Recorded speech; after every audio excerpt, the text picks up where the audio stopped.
नेहरू के बाद कौन होगा। तो ये उनको इस बात का एहसास था। जब मुझसे पूछा गया कि इस कमी को दूर कैसे करेंगे, तो उन्होंने कहा कि पंडित जी ने अपने व्यक्तित्व की वजह से, टावरिंग पर्सनैलिटी की वजह से उन्होंने इस पद को शक्ति प्रदान की, और मैं प्रयास करूंगा इस पद से शक्ति प्राप्त करने की, जिससे कि मैं देश की सेवा कर सकूं।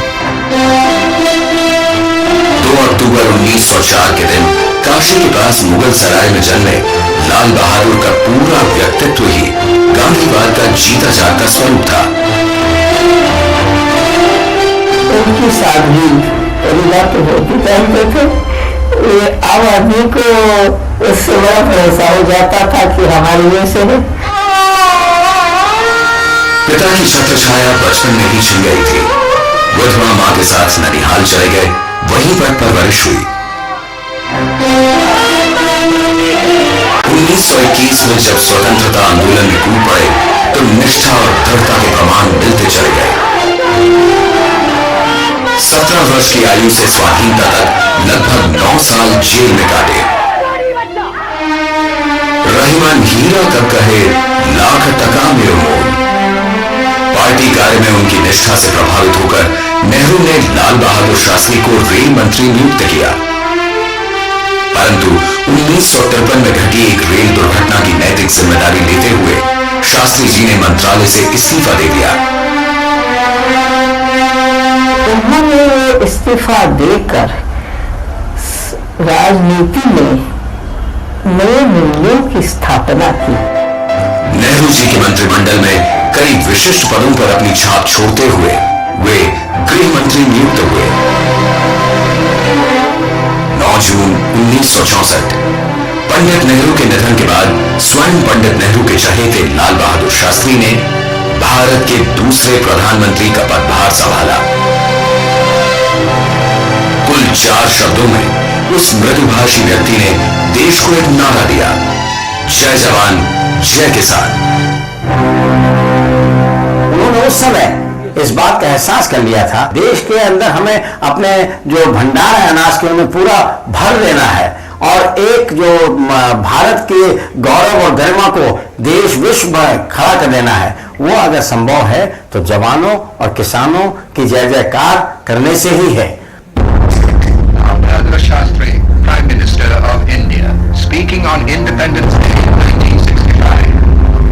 हथियारों का जवाब हथियारों से दे। 5 सितंबर 1965 पाकिस्तान ने भारत के खिलाफ खुली जंग का ऐलान कर दिया। जवाब में भारतीय सेना पंजाब से सीमा पार कर गई। जब तक संयुक्त राष्ट्र की पहल पर युद्ध विराम हुआ, तब तक भारत की सेनाएं पाकिस्तानी सेना पर हावी हो चुकी थी।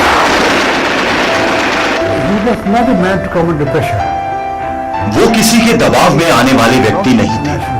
जब ऐसी घटना होती है तो बहुत ज्यादा अंतर्राष्ट्रीय दबाव होते हैं। अगर आप दब गए तो छूट जाएंगे, वो नहीं दबे।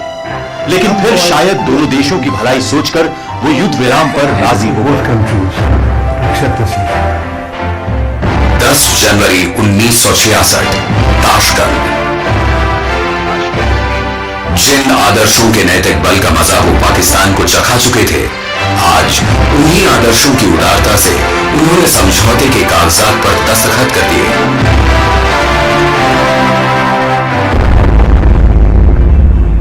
लेकिन अभी समझौते के दस्तावेज पर स्याही सूखी भी न थी कि उसी रात शास्त्री जी को दिल का दौरा पड़ा और उनकी मृत्यु हो गई। गांधी जी ने कहा था कि शत्रु का दिल जीतना ही वास्तविक जीत है। सुदूर ताशकंद में जब स्वर्गीय लाल बहादुर शास्त्री को कोसिजन के साथ साथ खुद जनरल अयूब खान ने कंधा दिया, तो लगा जैसे शास्त्री जी बापू के फलसफे को चरितार्थ कर दुनिया से रुखसत हो गए थे। लाल बहादुर शास्त्री केवल 18 महीनों तक भारत के प्रधानमंत्री रहे, लेकिन अपने प्रधानमंत्रित्व के छोटे से कार्यकाल में शास्त्री जी ने भारत के हर नागरिक के कानों में आत्मसम्मान और आत्मबल का मंत्र फूंक दिया था। अपने व्यक्तित्व से उन्होंने निष्काम कर्म और पुरुषार्थ की वो मिसाल कायम की कि उनकी गिनती भारतीय जूनियर इतिहास के सर्वोच्च महापुरुषों में होती है।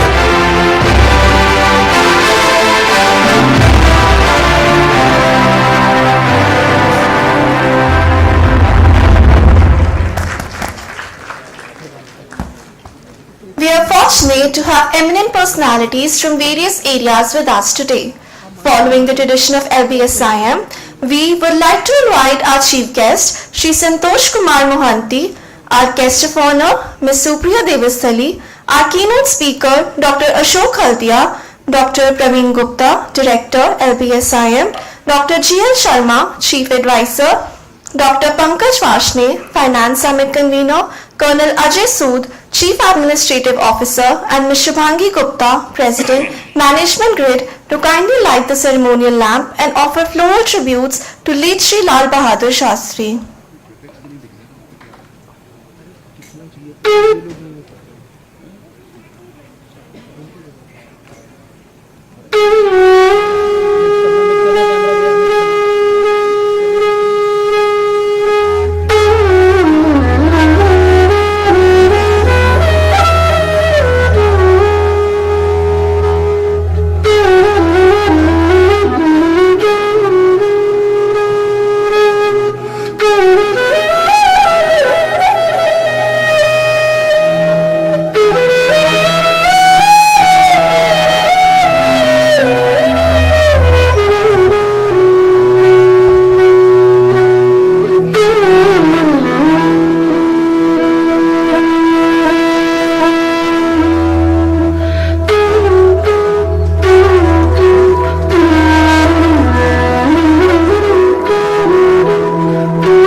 We would now like to request our director to kindly welcome our chief guest, Shri Santosh Kumar Mohanty, with the token of our gratitude. Thank you, sir.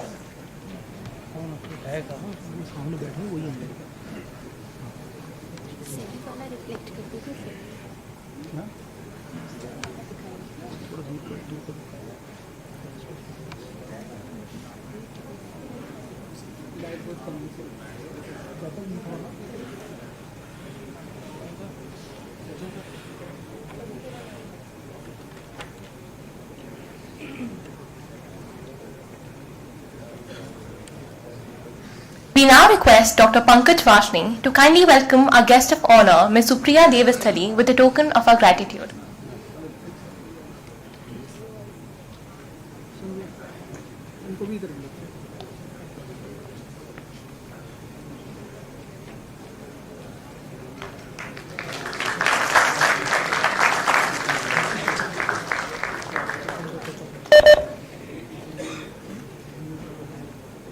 Thank you, sir.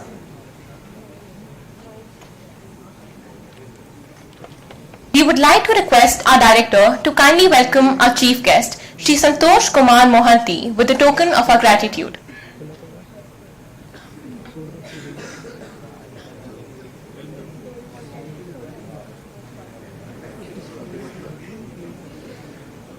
Thank you so much.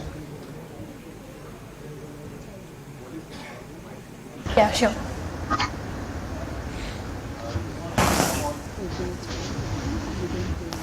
Am I audible to you? Yes, sir. Good morning, Mr. Mohanty. On behalf of Lal Bahadur Shastri Institute of Management, I welcome to this National Finance Summit.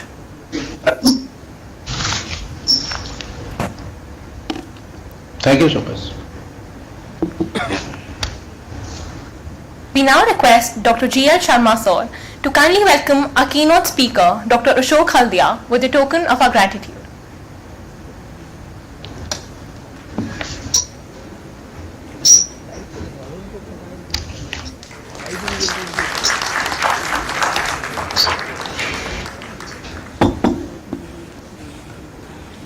I would now invite Professor Praveen Gupta, Director, LBSIM, to deliver the welcome address and to set today's summit officially open.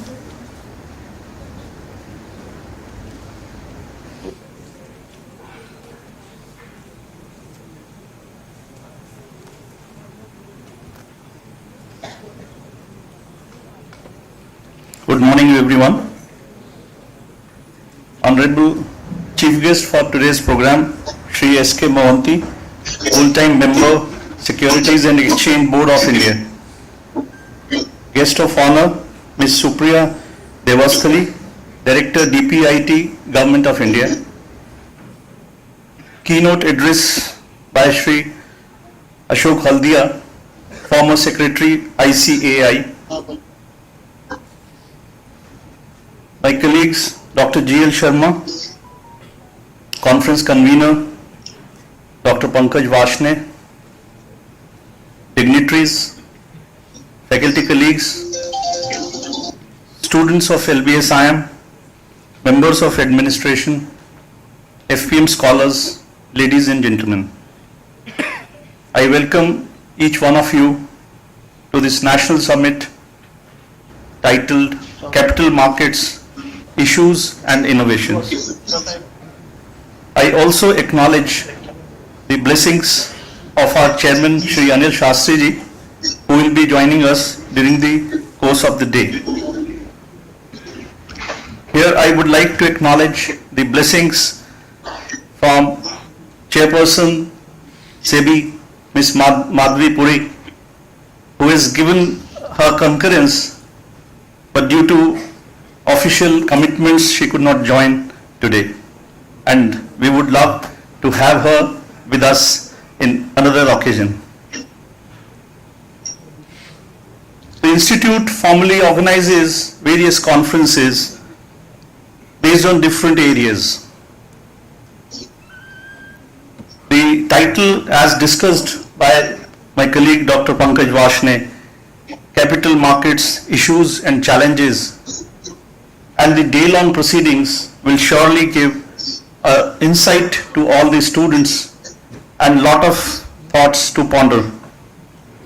Indian capital markets have come a long way from the days of fixed pricing based on CCI formula to free pricing based on book building process. From open-eyed outcry of share trading to highly sophisticated computerized screen-based share trading, which is best in class. From opaque Badla system to modern futures and option instruments. from one monolith that is UTI to more than 45 fund houses, both domestic and foreign.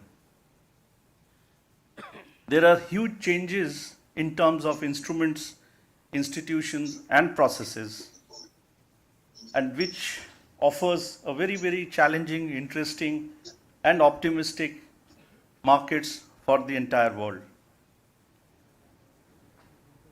There are few more challenges ahead of us.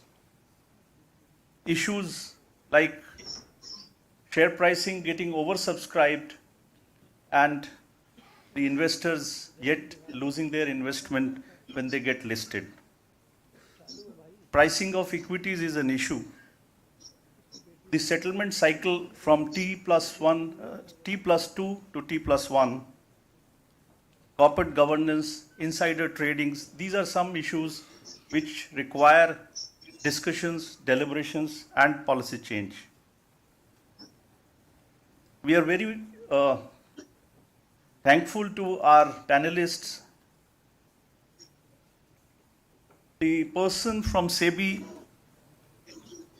Dr. Mohanty, he'll be speaking on the issue, and I think who better than SEBI can speak on that. In recent World Economic Forum, which has just concluded national annual conference, there was a report from EY, which you must have seen in the newspaper. Indian economy gives a lot of optimism to all of us. The projections are we may touch 26 to 27 trillion when we will be completing 100 years of our independence. But let me share with students, I think more interesting will be we will be 5 trillion in next 3 to 4 years and 10 trillion in next 10 years. My message to the students are, you are at right place. India offers huge optimism in terms of career and growth. You have to earn your place and you have to make LBSM proud. Thank you so much.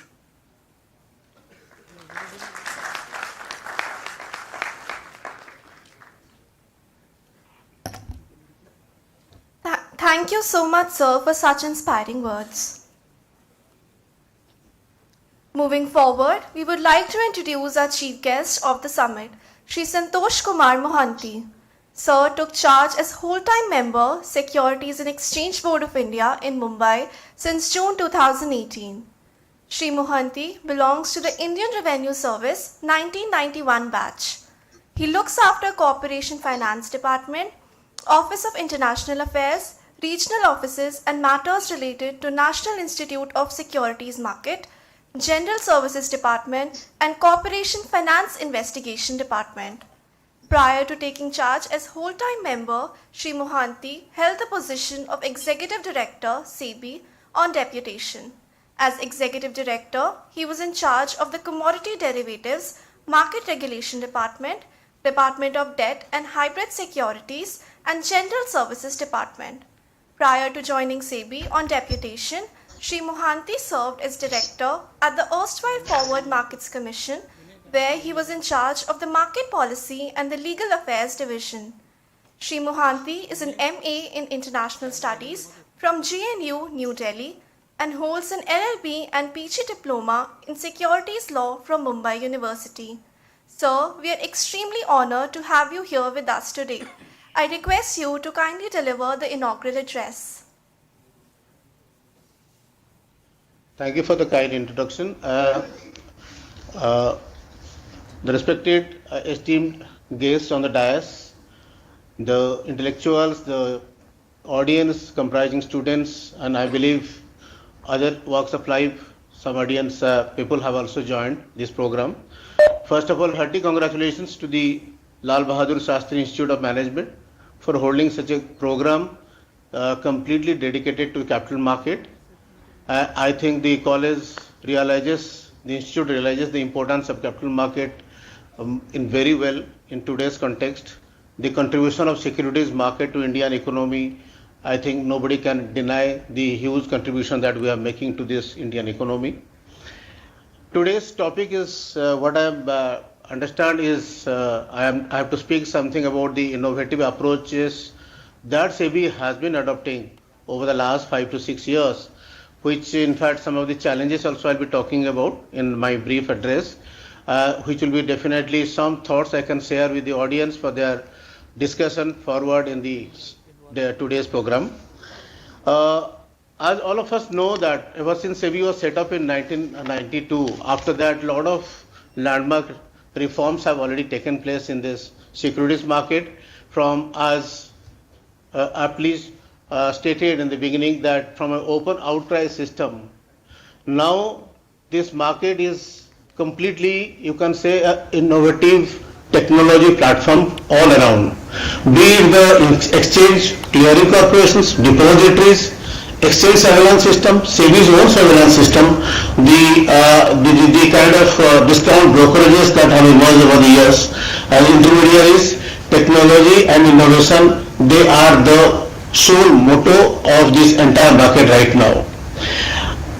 I don't say that earlier we didn't have reforms, we had landmark reforms like when you moved to screen-based trading itself, it was a landmark reform. Dematerialization was a landmark reform. Rolling settlement was a landmark reform.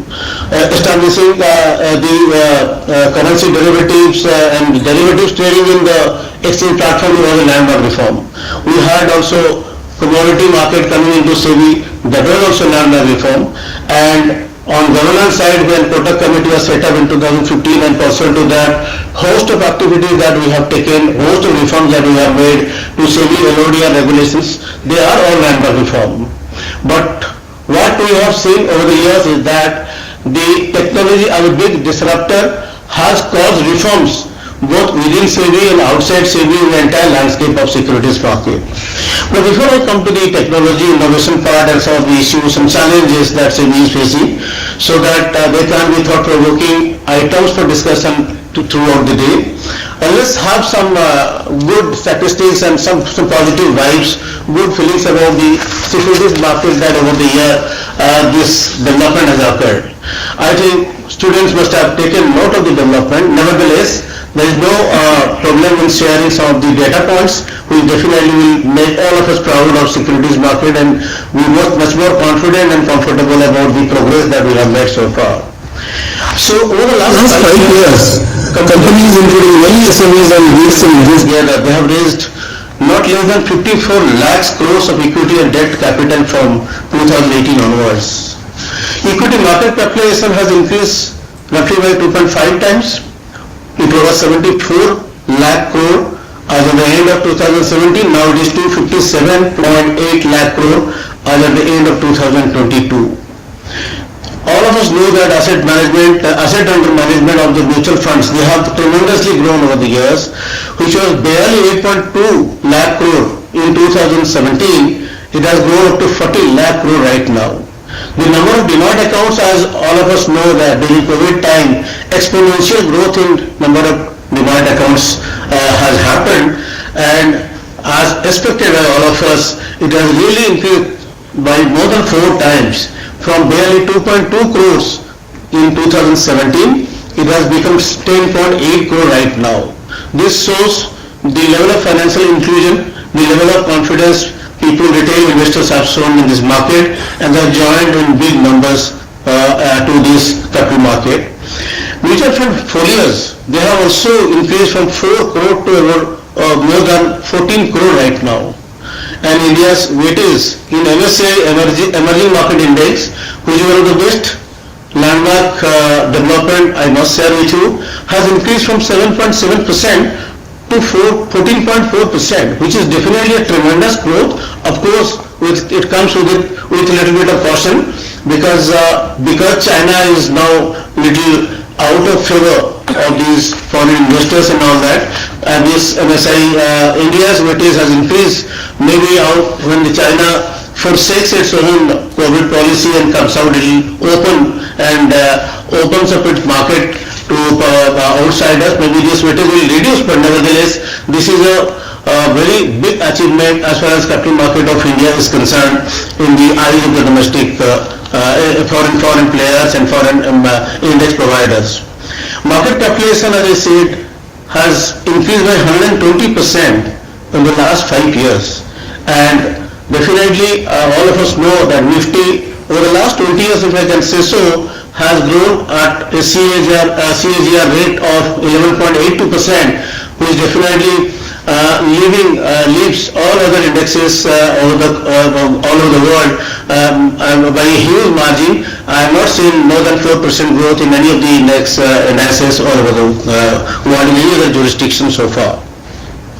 So having said these are some of the very positive and optimistic data points that definitely reinforces faith in this market, encourages SEBI as a regulator, encourages intermediaries, as the intermediaries, they stand between two both eyes, on the one hand the issuers, on the other hand the investors. So everybody feels encouraged to be part of this market and to join hands in the growth of this market. More so on the backdrop of the fact that the banks being a little averse to give credit, and credit uptake in banks has really not been commensurate to the expectation that RBI puts in, despite a lot of infusion of liquidity.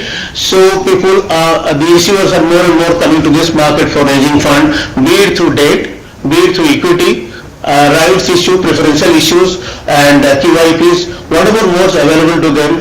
The issuer companies are having more and more faith in this market to raise capital. So far so good. So this market definitely needs more attention. So what we have done in SEBI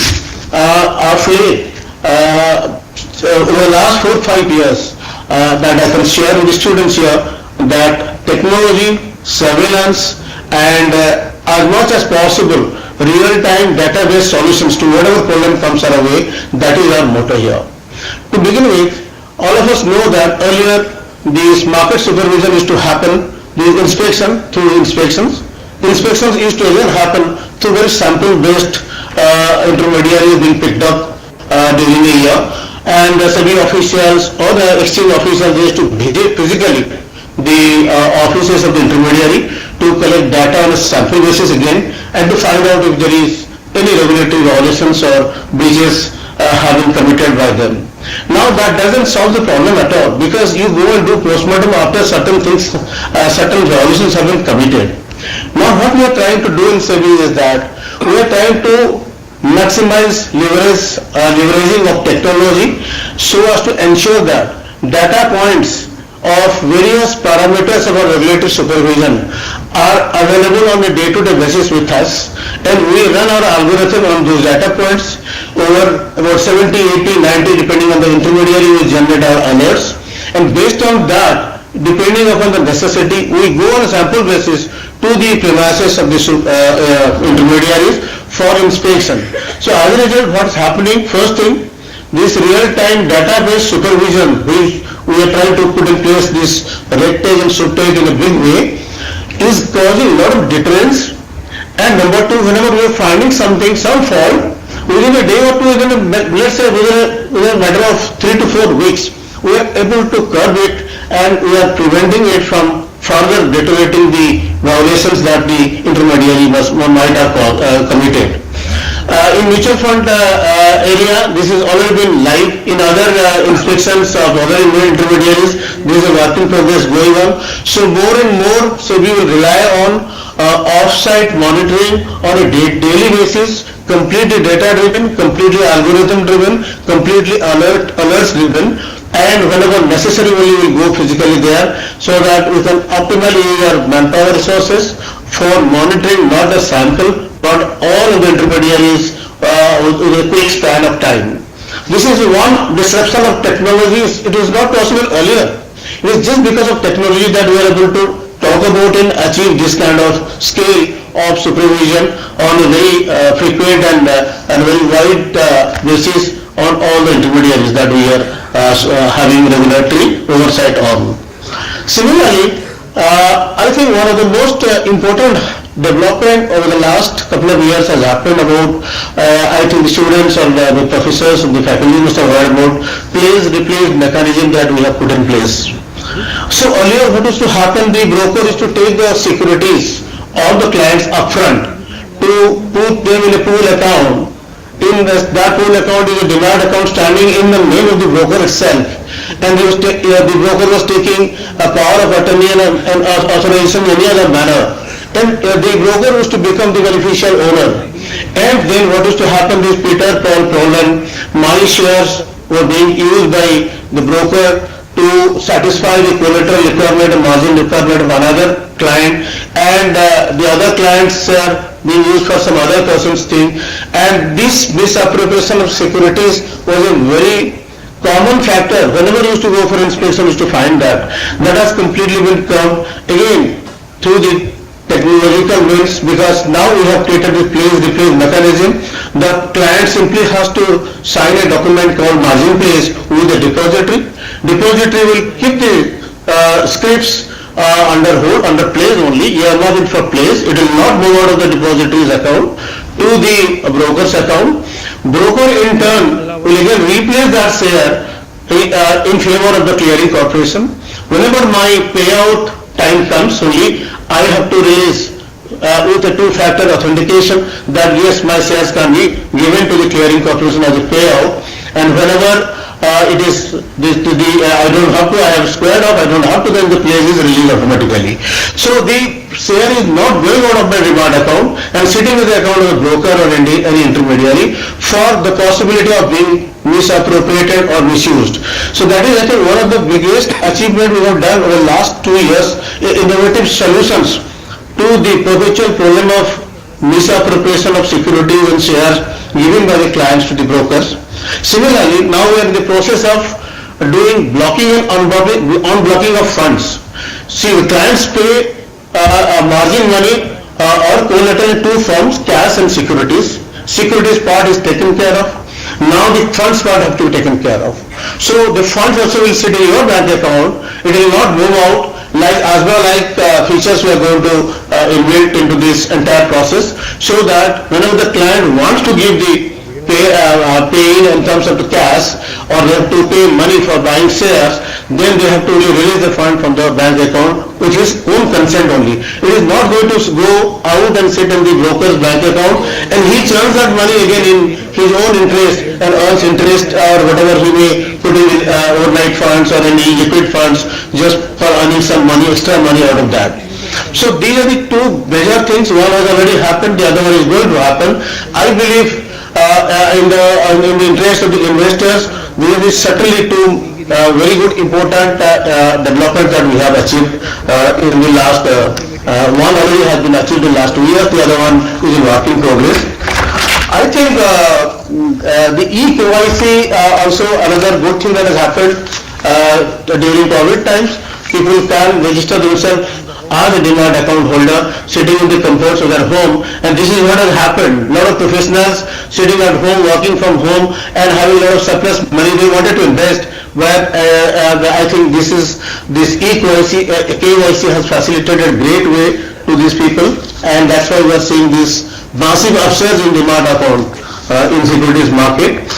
And T+1 settlement, which is also has come to see the light of the day. This is definitely going to be a good landmark reform in terms of ensuring liquidity and risk mitigation. Now people will be feeling much more safe because within one day only, next day the money is coming out back or the share is going out and everybody is happy with the settlement in a day. So coming back to some developmental activities, I think all of you might have heard about the social stock exchange that we are going to, we have already put in place the regulatory architecture for that, and it's only a matter of time that we are going to successfully register some non-profit organizations on the board of social stock exchange segment of NSE and BSE, and some of them also would like to very shortly raise funds through the new instrument that has been notified by Government of India called ZCZB, Zero Coupon Zero Return Bond. I think that bond can be hugely used by these NPOs to raise fund in a very transparent manner, and they are going to be subjected to a lot of disclosures, and the people who are doing charitable work and deploying their money with a social cause to see a social impact now will do that in a very transparent manner, fair and transparent manner through this SSE segment of stock exchanges. I think that people have heard about this mutual fund central joint platform that we have put forth for along with the support of the all RTAs, which is definitely a very investor friendly measure, and any investor can see 360-degree profile of his all investments that has been made in the capital market. Data point again, I think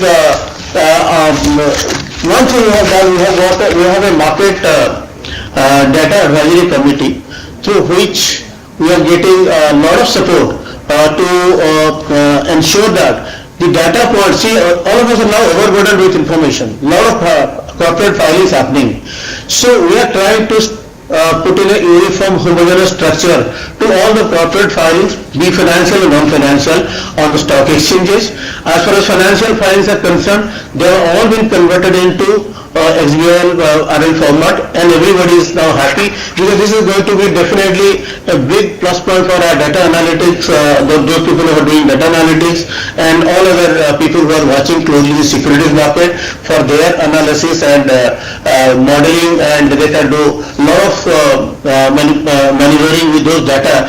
Earlier it was not possible because data was being disseminated in a very unstructured manner. Similarly, for the non-financial data, corporate filings, including the DRSPs that we are seeing from the would-be listed companies, we are trying our level best to structurize them to ensure that they are subjected to the natural language processors, and so that the outcome is such that it is simple for everyone to read and understand.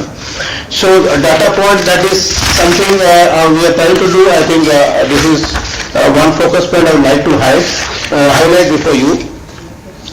SEBI also has introduced the request for quote platform and electronic book platform, as most of you must have heard. So this has also served a great deal of replicating, mimicking the over-the-counter trade of in the bond market on the stock exchange platform, where we have mandated the mutual funds to at least buy and sell 25% of their OTC bond market activities onto this platform, and we have improvised it, the platform quite a bit. So now I think a lot of traction is happening in that. Similarly, the primary market or bond market in the form of EBP has also taken off very well, and our further effort in terms of backstop arrangement and the limited clearing corporation that we are going to, we have already placed it, and I think it is going to be functional very soon. They are definitely going to contribute to deepen and widen the bond market in short near future. We have, of course, a lot of regulatory and innovative sandbox approaches adopted over the years, and we have recently conducted a 6-week ideathon titled Manthan, which is open to public. A lot of youngsters and college students, IITians, everybody come and participate in that Manthan program. Generated a lot of innovative ideas, which some of them are also in the work in progress of being translated into action with collaboration from exchanges and other intermediaries. Some of the good measures that we have taken recently about the quarterly settlement of client funds. The client fund has to be settled on the 90th day. I think if money has to come back, security of course is not going to move out. So securities and funds they are going to be settled. Then again the client can start afresh. Otherwise, on a perpetual basis they are rolling on. It was not getting settled, and again it was opening the door for misappropriation. And the complaint redressal system scores of SEBI also has been revamped quite a lot.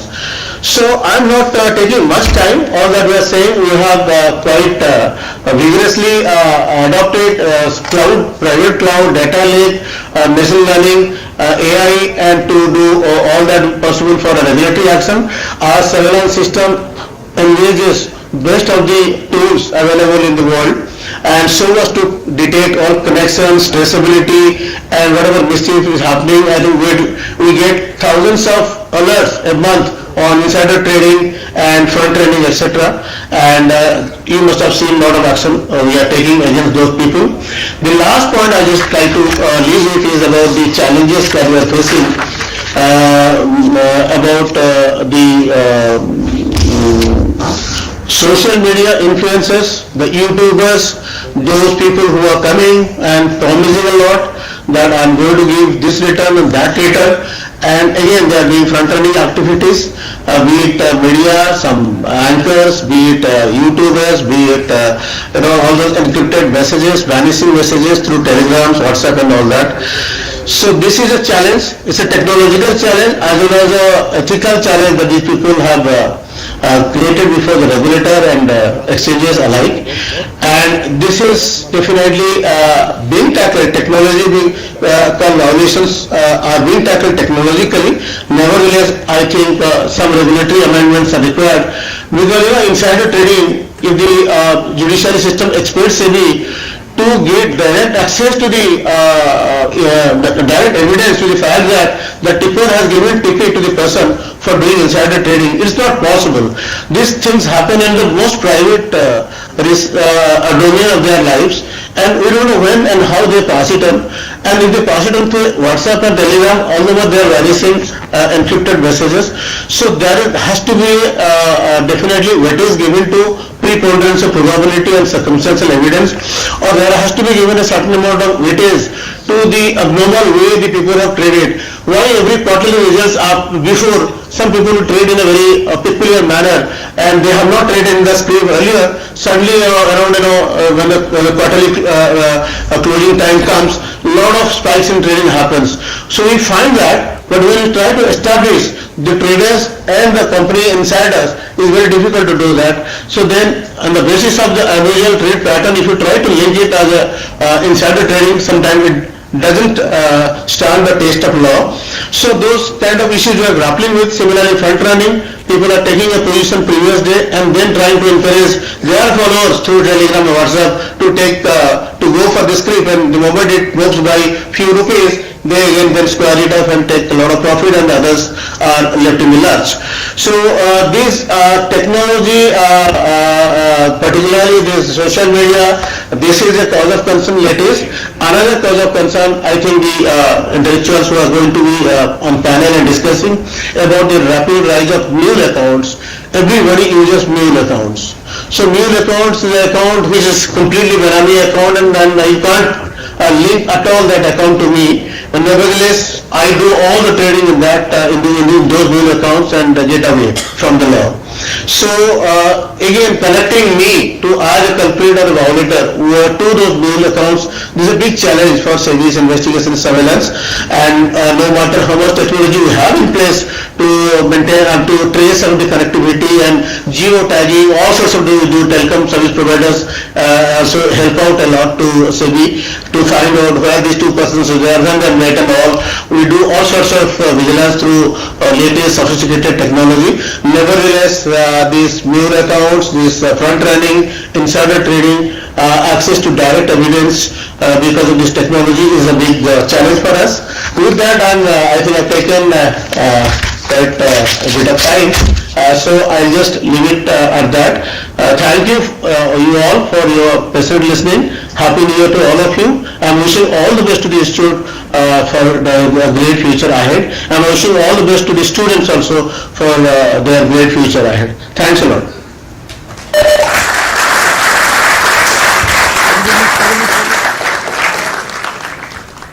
Thank you, sir, for presenting and sharing such illuminating perspectives on the subject. It was a pleasure to hear your thoughts and opinions. I am sure the audience greatly benefited from what you said. We are immensely fortunate to have with us today the guest of honor for the summit, Ms. Supriya Devasthali. Ms. Supriya Devasthali is currently posted as Director in Department for Promotion of Industry and Internal Trade, Ministry of Commerce and Industries. She has done her Masters in Industrial and Organizational Psychology from University of Mumbai, her MBA in Finance from Maharishi Dayanand University, Rohtak, and her Masters in Public Policy and Management from IIM Bangalore. Some of her dissertation work include Portfolio Management with Behavioral Finance Perspective and Taxpayers' Perception of Facility of E-Payment of Taxes. She has also worked as Director in Forward Markets Commission, Commodity Market Regulator, and as a Controller of Accounts, West Zone, Central Board of Indirect Tax and Customs. She has been very active in writing on social, economic and cultural issues in newspapers and magazines. and regularly provides guidance for civil services aspirants. Ma'am, we are extremely honored to have you with us today. I request you to kindly deliver the inaugural address.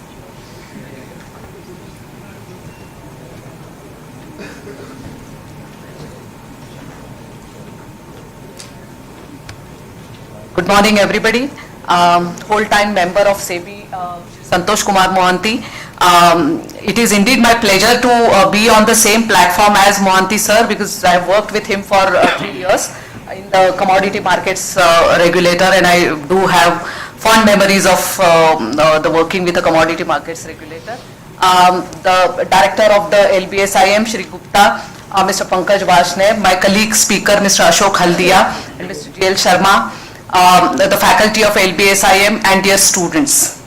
I think it is always very difficult and very challenging to speak in front of students, basically because their attention span is limited, point number one, and point number two, keeping them engaged in the conversation is not so easy. Today, as I stand here to speak to you all on the theme of capital markets, challenges and innovations, I remember my days of doing MBA Finance. I was doing my professional training as well as MBA Finance. That's exactly 20 years back in 2003. We were learning a very interesting, of course, topic of financial markets. And we had a colleague who was quite enterprising, and he came up with the idea of we all opening a Demat account. Now see, this is a 20 years old story. Demat account was not very common. It was not very well known in those days. And people like us who were government servants, who were quite conservative, salaried people, the investments in the markets was strict no-no for us. We could save for our general provident fund, be happy with our salaries, a little bit of savings here and there. So that idea itself was new and disruptive for all of us. But some of us did open the Demat account, that too online trading Demat account way back in 2003. Some of us would be aware that was a time of IPO booms. And a lot of IPOs were coming up in those days, and quite a few of them were extremely attractive. And I was one of the few officers who did learn a lot of things about the capital markets in those days, thanks to that colleague of mine. So from 2003 to 2023, I'm here talking to you all about the capital markets challenges and innovations. So that was my first experience with capital markets. The second experience came much later. That was in 2015 when I worked with a commodity markets regulator, that is Forward Markets Commission. Now, let me be very honest, with all due respect to the faculty here, let me be very honest that all that you gain in your B schools, and you will be very proud about your CGPA, which I was, because I had done MBA Finance. I also did post-graduation from IIM Bangalore with a very attractive CGPA. It all is useful and useless at the same time when you go in the field. My first ever meeting the meeting was about value at risk margin in the Forward Markets Commission. We had a committee which was discussing about the value at risk margin, and the words and the discussions were simply spinning in my head. All that I had learned about forwards, futures, call option, put option, complexity of financial instruments, nothing came for immediate help in that meeting. So, all of you who are students here, I'm sure you are all putting in your best efforts, but you do go through a new learning curve when you actually start working, and I experienced it completely, especially when I worked with a regulator. As the luck has it, regulation has been my passion. In Indian Institute of Management also, I took up an elective on regulations only. And even now I am in the assignment where I do deal with regulations and better regulations, and going forward regulatory impact assessment. So that is the background of why I thought of speaking to you all today.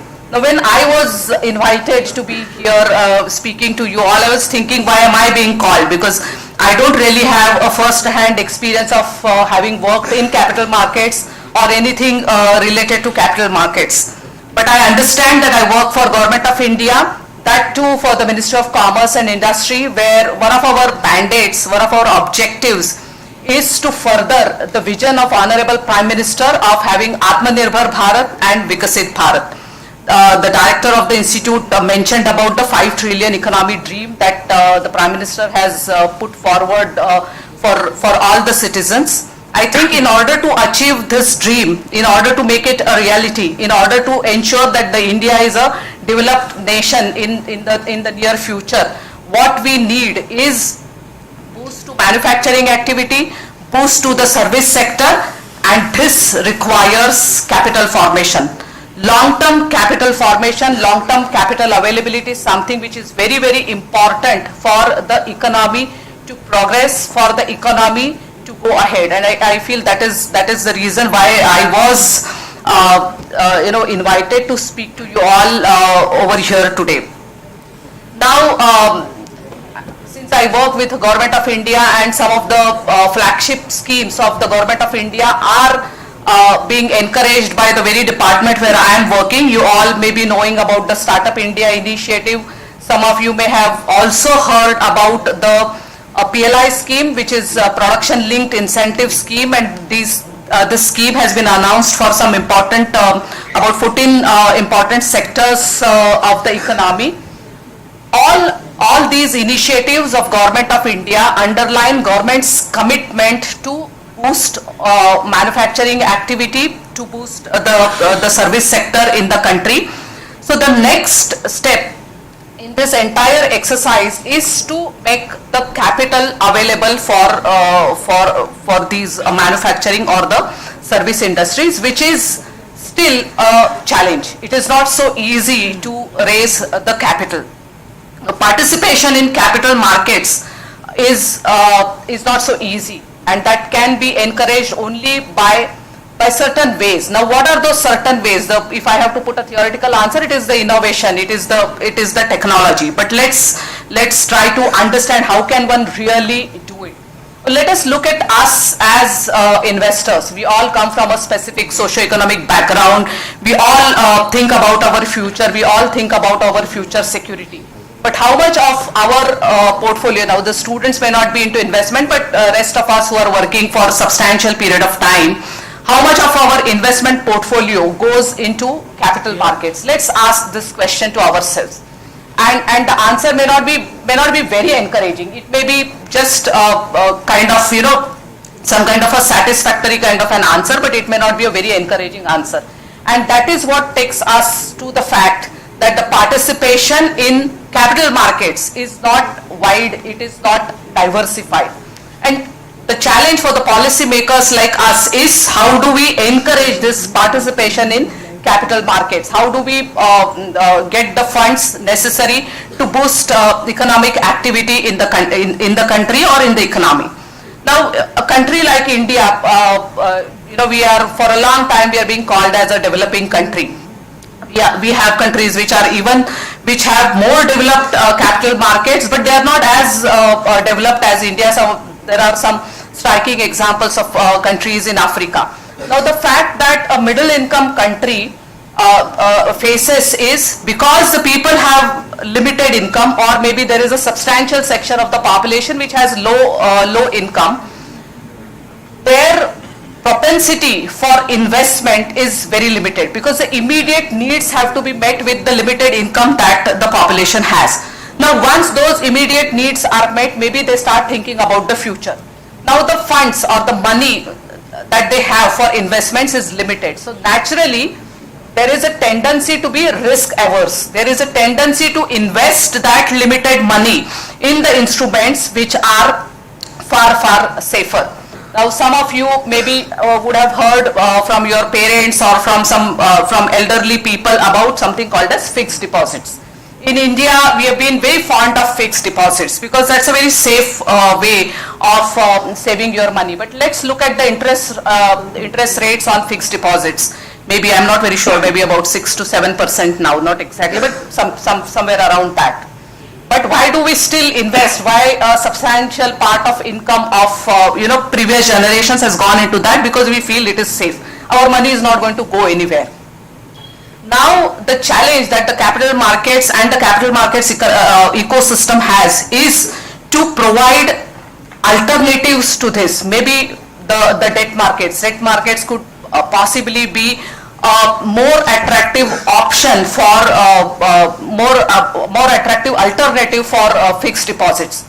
So these are, I'm just giving one example. As I have already said, I'm not an expert in capital markets, but I also understand the importance of capital, and I also, as a policy maker, play an important role in raising capital or raising finances for the industry. So this is one way of looking at things in a different manner. What is the need? What is the need of the country, and how do you meet those needs or those objectives? Mohanty sir mentioned about the social exchange platform. Some of you would already be knowing that there is a dedicated platform for small and medium enterprises on Bombay Stock Exchange and National Stock Exchange. Now, that platform has been a need of the hour. Small and medium enterprises have a great growth potential. However, raising finances or broadening the capital base has been a challenge for SMEs. Even the banks with the mandate for priority sector lending do not make the finances very easily available for SMEs. So there was a need of having this kind of a platform. Now, has this platform matured over a period of time? It would be interesting to see if this platform has been successful in meeting the capital requirements of small and medium enterprises. I think we still have a very long way to go on this front. There are two challenges, in my opinion, which SME platform faces. The challenge number one is the participation is still very limited. We need to attract participation on this platform. Point number one. Point number two, SMEs themselves also need some kind of a boost, need some kind of an encouragement to come on this platform.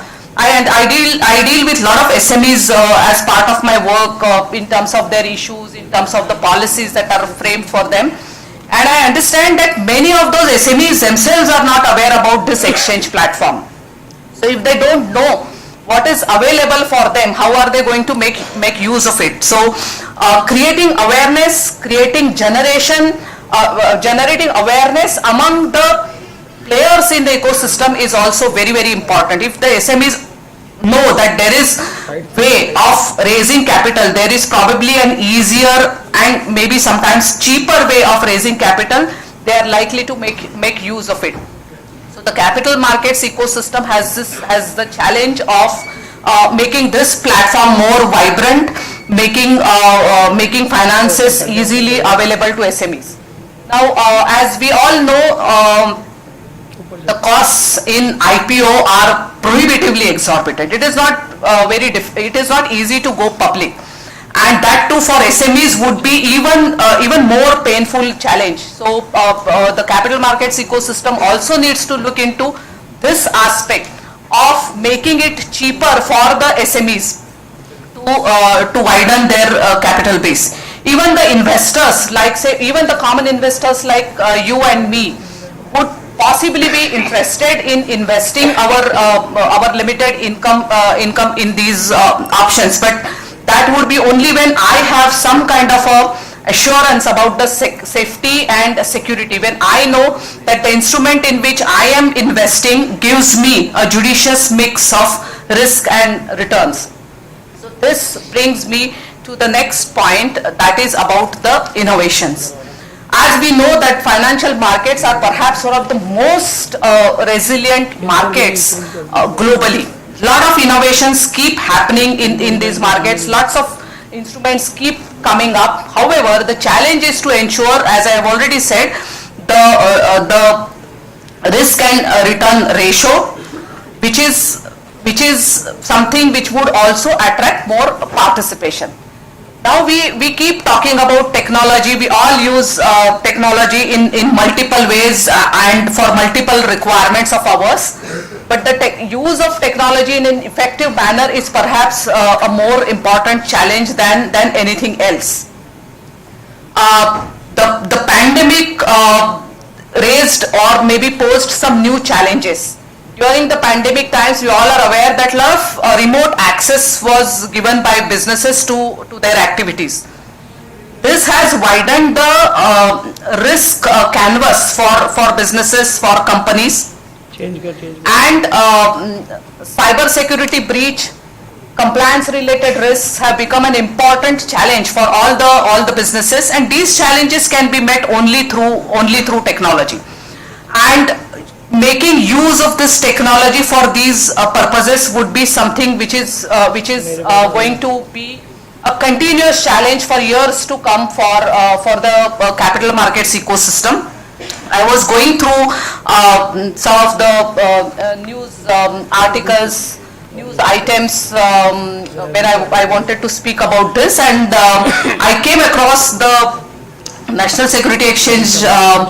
I don't remember the designation, probably CEO, Shri Vikram Limaye. He has extensively talked about the cyber security breach and a need to deal with that.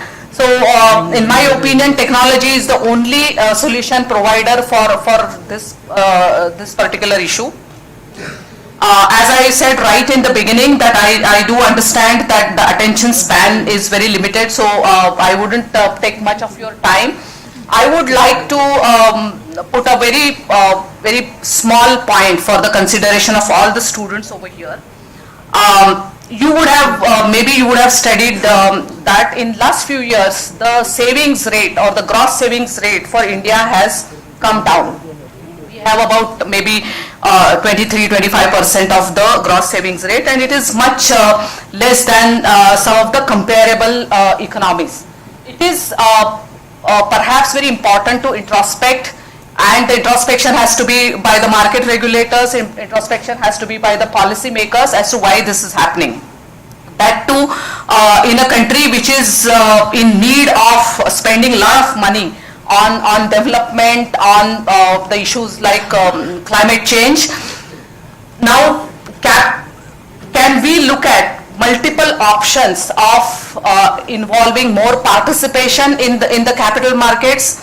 And since you all are the future generation, some of you may go for investment, may work in investment banking, some of you may work in the financial markets and things like that.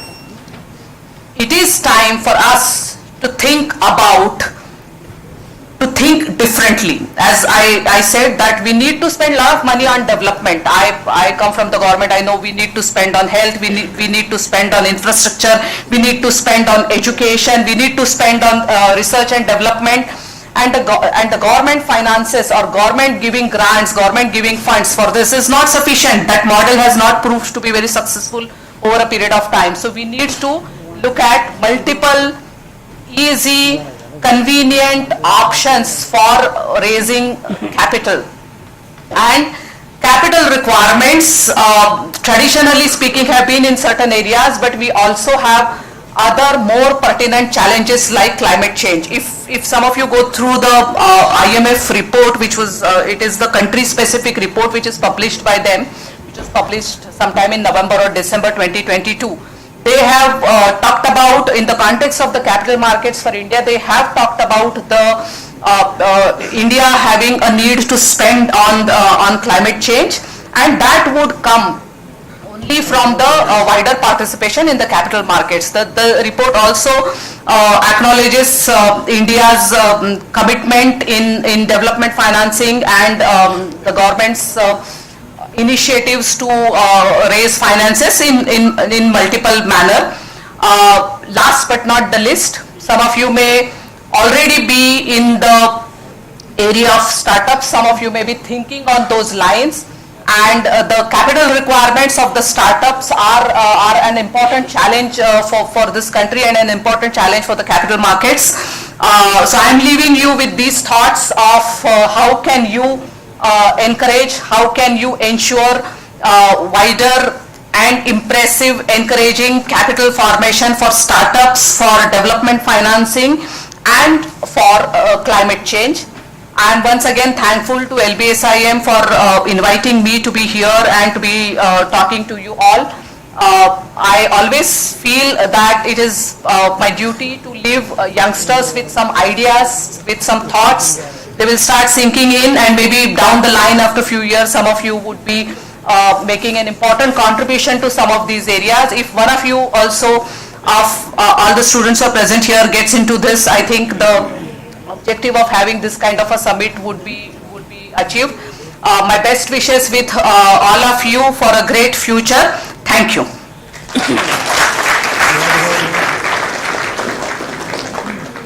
Ma'am, thank you for sharing interesting facts on the subject. It was indeed very inspiring to learn from your early experiences in capital and commodity markets. And also we thank you for sharing solutions on the issues that are being faced not only in the capital market but also globally. Thank you, ma'am.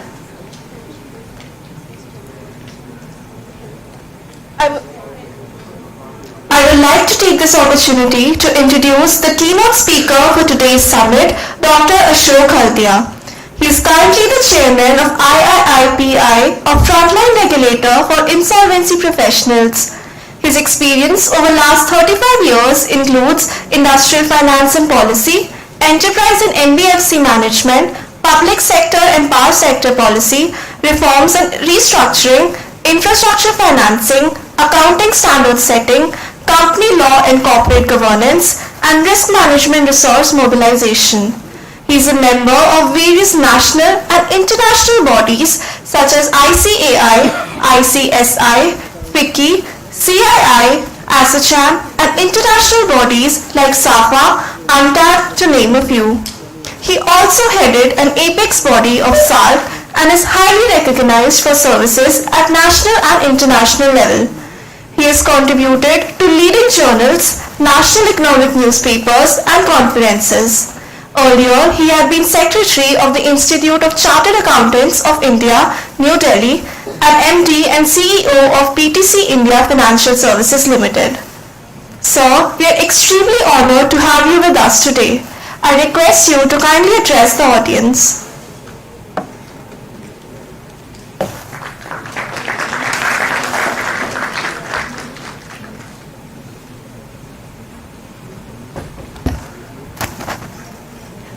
A very good morning, my dear students.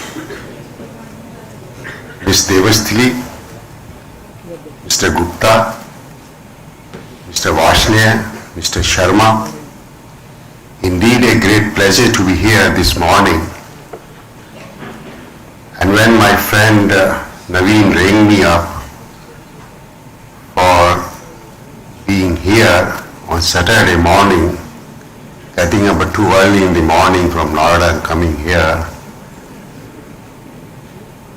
I looked at an opportunity of interacting with the students. All along, I have been a student, even in my career.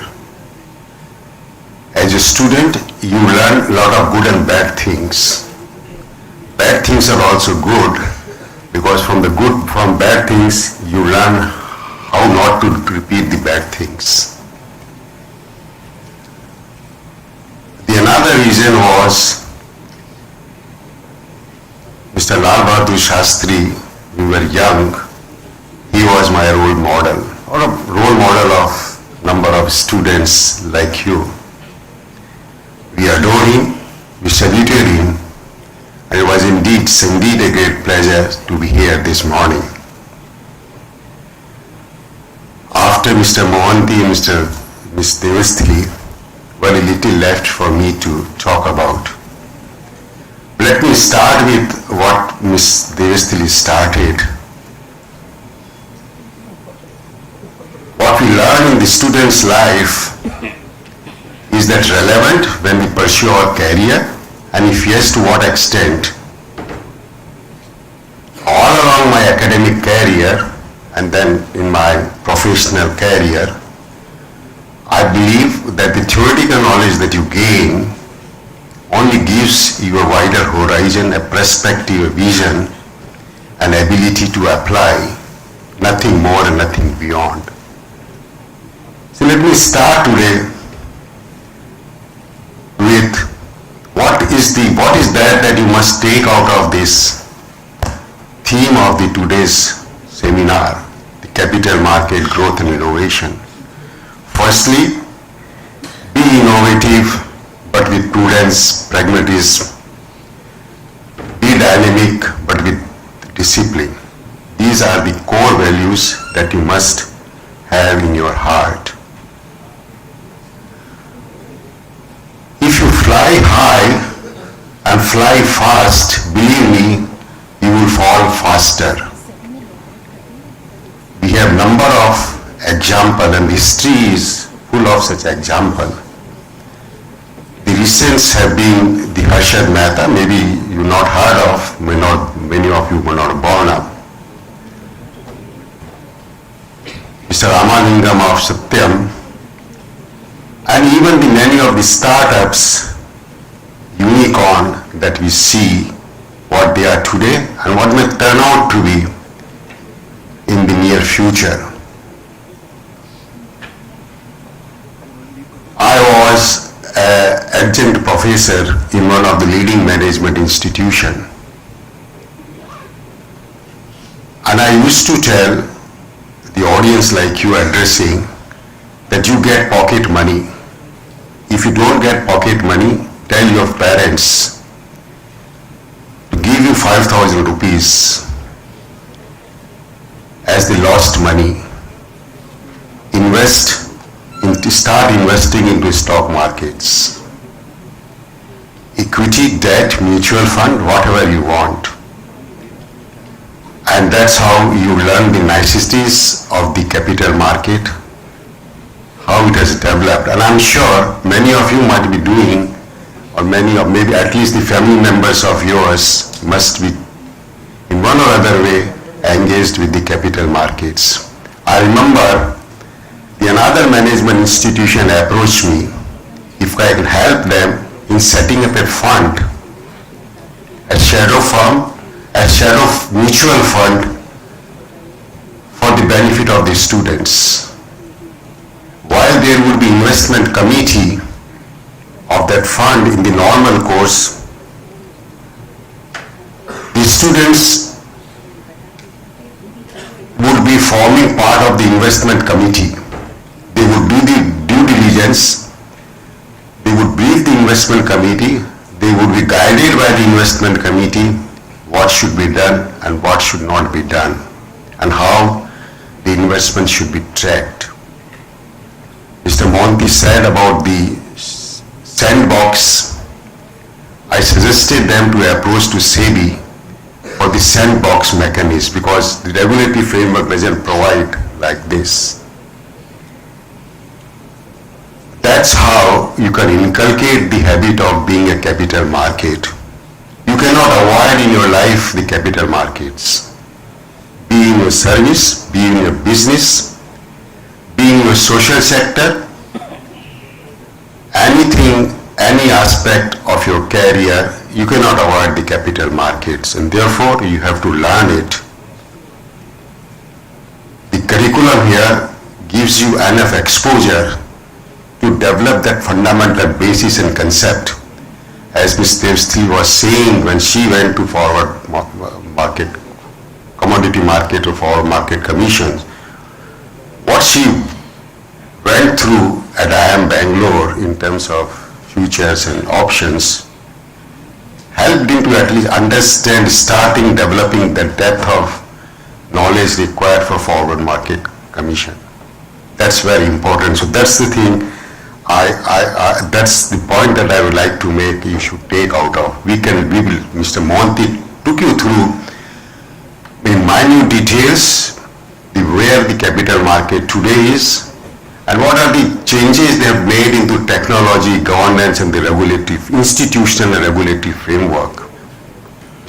Ms. Devasthali also talked to you what needs to be done in terms of make the capital market in India robust, comprehensive, and world class. That's good, but then what is necessary is to develop that value system, that attributes, that approach, that attitude, which is necessary for participating into capital markets. While Ms. Devasthili shared her own experience of, investing into capital market, or when I left the government, the terminal benefits that I got, at that point, the Harshad Mehta was at the peak of his career. And if he would look at any company boarding, the market would get swayed by his sight at that holding. And immediately, the people would start purchasing. This is not a proverb. This is reality that was happening. I, despite being whatever educational profile that I had, and believing that possibly it doesn't require much of the due diligence, prudence in investing the capital market, virtually I have lost the entire terminal benefits that I have got from the government. Because you need to have a time, you need to have patience, you need to have passion. It cannot be a hobby, it cannot be a pastime. That's the value, that's the system, that's the attitude and approach that you need to carry. Let me just take you through the journey of the capital markets in very brief.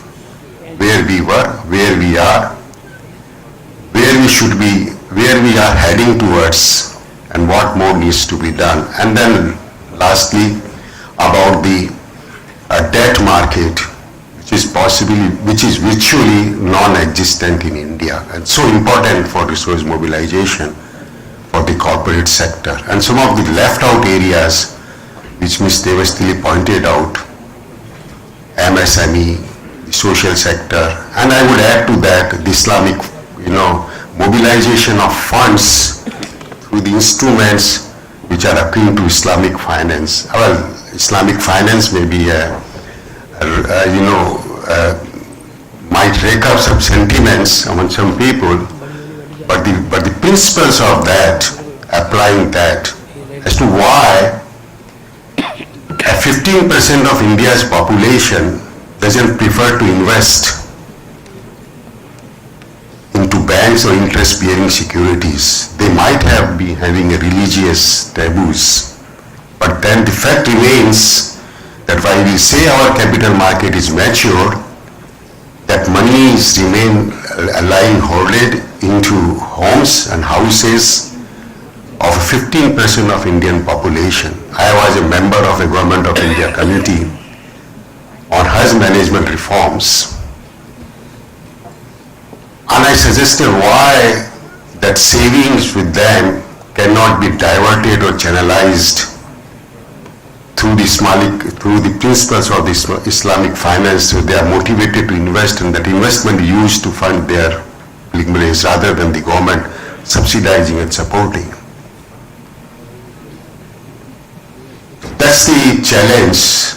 And I remember the CMD of one of the largest private sector bank, they had said our capital market is highly mature and so, and banking system is highly mature. I said, how do you say when 15% of your population is not investing, and so much of your population is a rural area which is not able to channelize investment into the mainstay economy? That's what the potential, that's what the areas that you have got for your career development.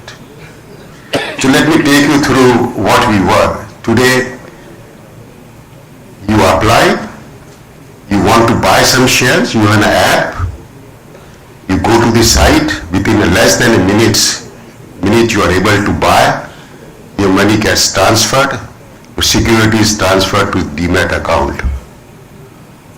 Recall 1992. I mean, not you will look, I am able to recall it. For share application, collecting share application form, there will be long queue. In some of the companies, you need to pay extra money. And when you apply, when you go to deposit, you have to be part of a long queue. And when you would know about your allotment weeks and weeks after. And if you get allotment, you won't get allotment letter for many days. It is saying that there were companies where the allotment was taken through the capital markets, but a large chunk of their shares were going to the promoters indirectly, sidelining the rules of the capital market regulators. That was, something like 1992 and situation, and today you are here.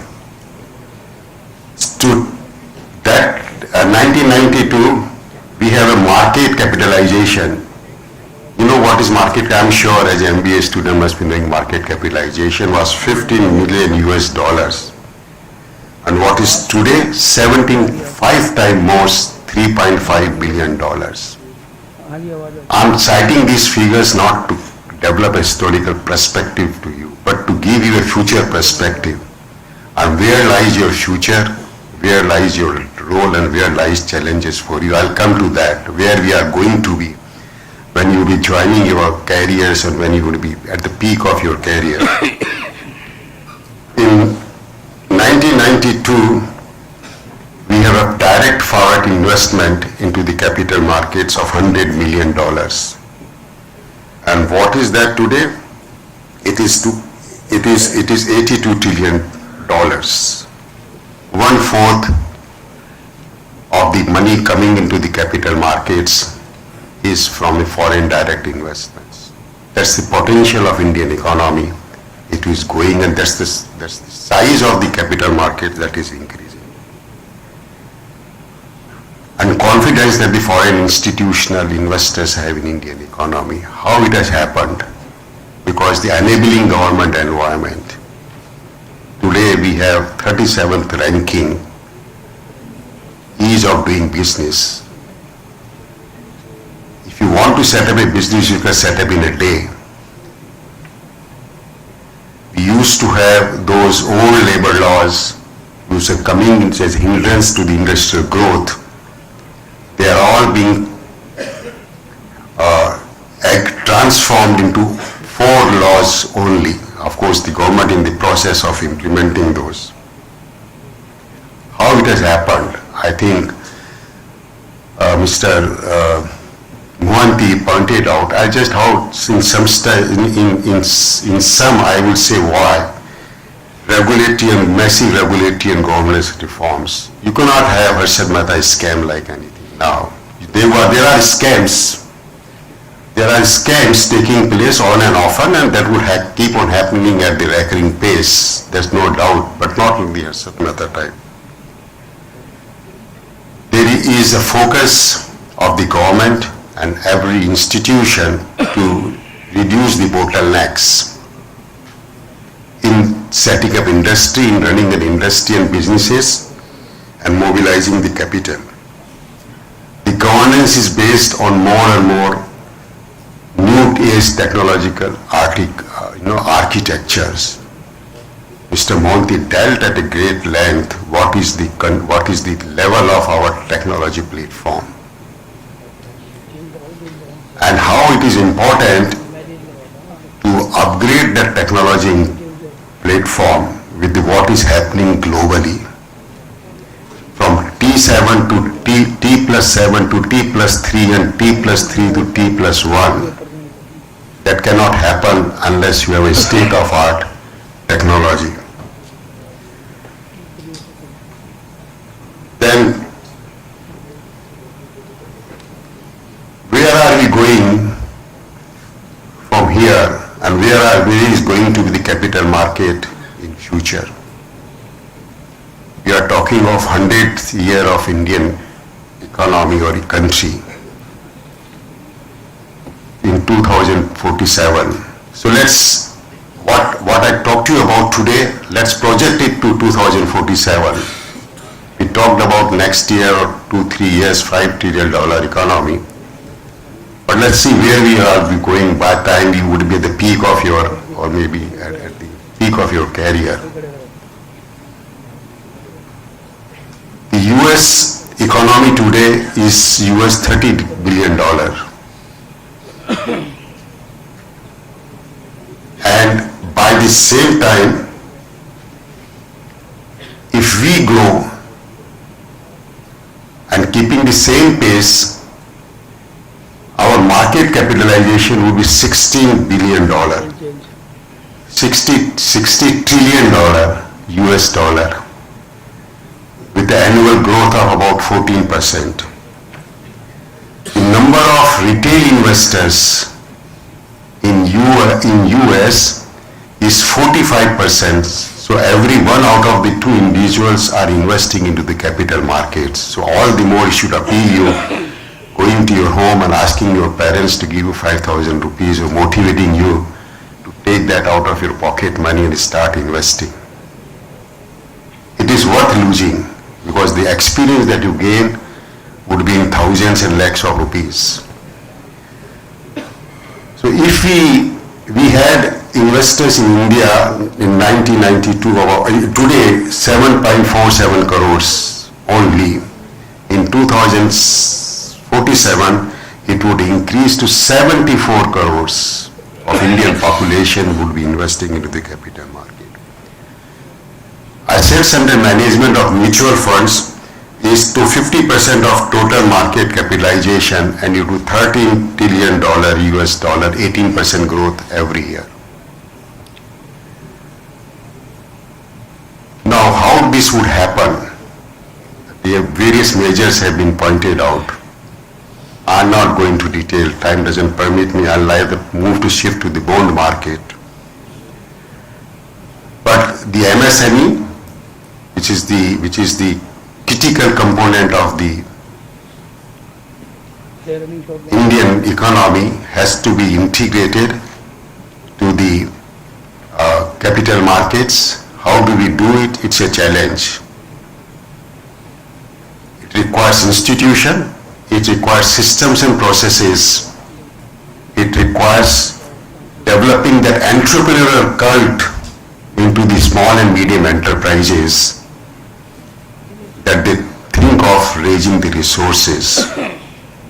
We have to think in terms of building a trust into the population where they invest. If cases like Satyam or PNB or like take place now and often, well, those are inevitable.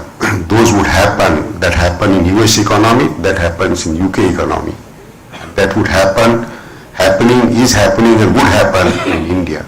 But there has to be greater level of trust and the confidence of the general population into investment that they make. If that happens, it would not only increase to 45%, maybe it increase to 60-70%.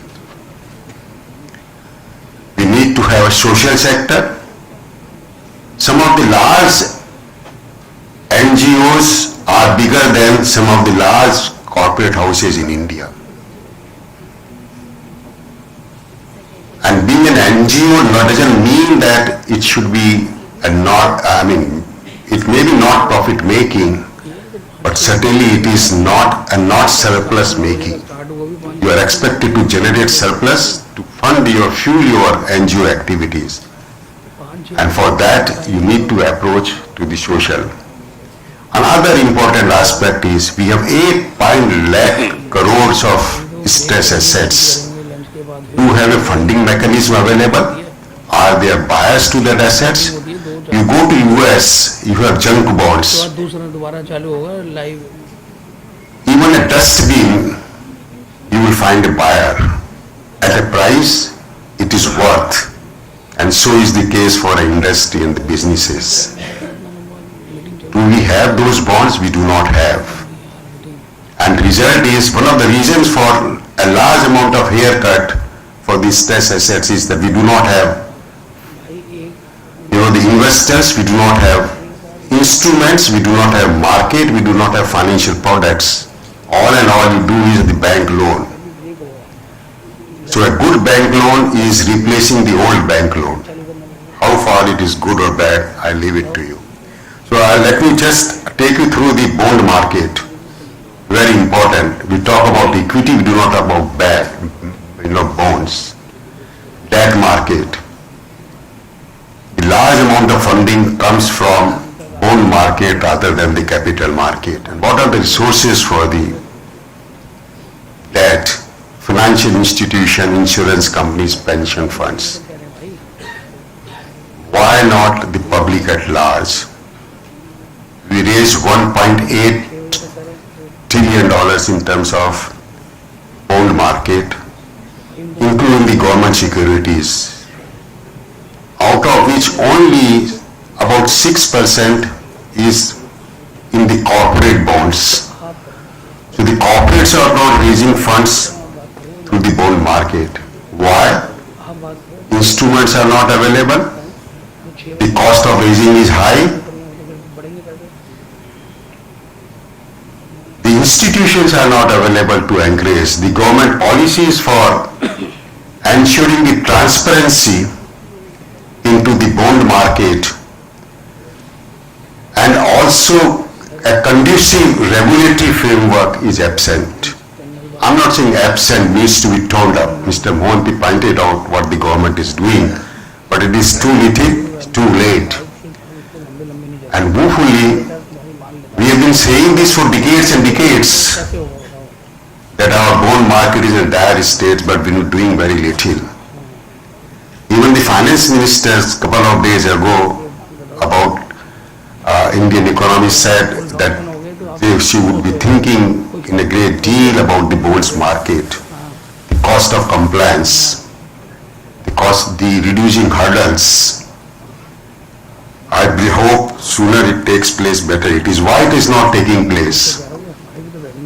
Have you ever thought of buying a debt instrument of a AA rated company or a non-investment rated company? No. Why? Out of 1235 owed of debts, about 30% is AAA rated and only 2% is non-investment grade. Why a viable non-investment grade project should not be able to raise debt? Running a business successfully and failurely is a two sides of the same coin. So when I can raise money for a successful business, why should I not be able to raise money for a business which is not successful? The second thing is that it's basically skewed in terms of rated instruments. 80% of total money raised is AAA rated companies. Another is that is largely the public participation, that is the institution, insurance companies, banks, etc. The private participation is only about less than 10%. The investor base is low, as I said, because of the lack of transparency, trust, confidence, and also finding market for the non-investable instruments.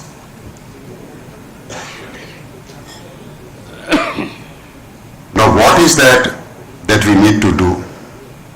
We need to bring retail investors. We need to bring foreign investors into the debt market. Indian companies are going abroad to raise debt in the foreign capital markets. They are not raising money from the Indian debt market. Now we have to see that through that conducive environment they raise money. There are specialized instruments, products for the debt market. Green bonds, Mr. Devasthali talked about the ESG and climate. These are ESG and the climate is going to, I'm talking to the MBA students, they are going to be the future of your career.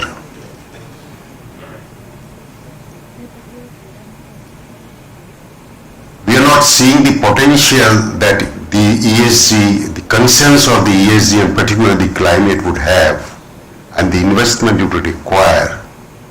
Where is the money? Whatever is being done is through the institutions, is through the self-generation of funds, and even many, because if you invest into the climate or ESG, that many of the investors, I would say even today, the financial institution take that this money might not yield returns, financial returns. That thinking is changing and would change very fast. So we need to look for instruments like a green bonds, which we raise money in India and we are able to raise money from outside India. That's very important. And particularly if you look at why the green bonds have not been useful is the greenwashing. I don't know, you must have read, your students of finance must have read annual accounts, non-financial reporting, and so is the greenwashing. They would like to make you to read what they would like you, they would make you to read what they would like you to read. And in the process get misguided because they would provide unsubstantiated, irresponsible statements. And that has been main cause why the ESG boards are not successful. We need to bring more transparency, more regulations, more transparency in accounting and financial reporting. So I will not take much of the time. I believe I have already exceeded 20 minutes. I would only urge you that capital markets lies your future, not necessarily you are with any of the institution or intermediary in the capital market. That's a direct role that you get, but wherever you work, you have to interface with the capital market directly or indirectly, and therefore sensitizing yourself, creating your understanding, and remember me what I told you in the beginning, innovation with prudence and pragmatism, and also dynamism with discipline. And remember, those who rise fall faster. Thank you very much.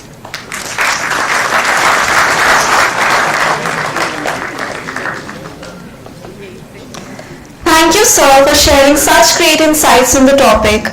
We are sure that the students, faculty and dignitaries had the utmost learning through it. Moving forward, we would like to inform you all that Shri Mohanty left us on some important commitments. Now I request our director, Dr. Praveen Gupta, to felicitate our guest of honor, Ms. Supriya Devasthali, with a memento.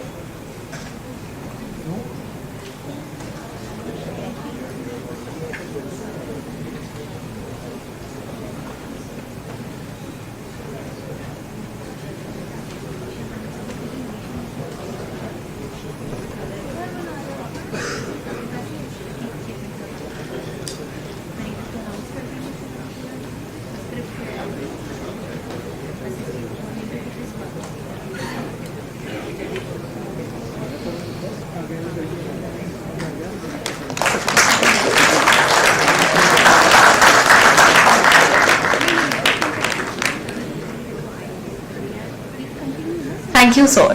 Now I request Dr. Pankaj Vashne to kindly felicitate our keynote speaker, Dr. Ashok Haldia, with a memento.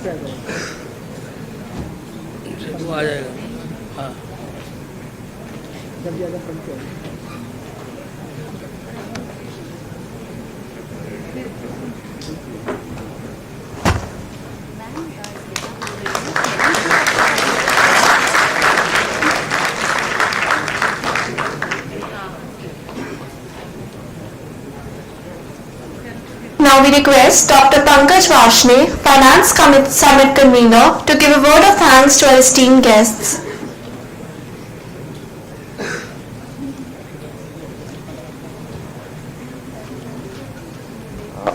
On behalf of LBSN and on my own behalf, I would like to thank Mr. S.K. Mohanty, whole-time member of SEBI, for his address. He highlighted the growth of Indian capital markets in the recent times, and also how SEBI is leveraging technology for curbing some of the malpractices in the market. Thank you, sir, for your address. In fact, I would also like to thank the SEBI chairperson who had kindly consented to be with us, but because of some unforeseen circumstances, she could not join in. And so, thank you very much, ma'am. I would also like to thank Ms. Supriya Devasthali, Director, Department for Promotion of Industry and Internal Trade, for taking time out from her busy schedule and be with us today. Narrating her first brush with capital markets almost 20 years back, she highlighted the challenges which SMEs face and the schemes which the Government of India is providing for SMEs. Thank you, ma'am, for your address. I would like to thank Mr. Ashok Haldia, former Secretary, Institute of Chartered Accountants of India, for his address. While tracing the history of capital markets, he also emphasized the need, the importance of Islamic finance and also the issues of the bond markets in India. Thank you, sir, for your address. I would also like to thank Professor G.L. Sharma, who has been a source of inspiration for all of us, for his presence today. Thank you, and I also like to thank Professor Praveen Gupta for his motivation and guidance. And lastly, I would like to thank all my faculty colleagues, students, various student bodies, admin staff for working behind the scenes tirelessly for the last few weeks and days putting together this summit. Thank you all. Thank you.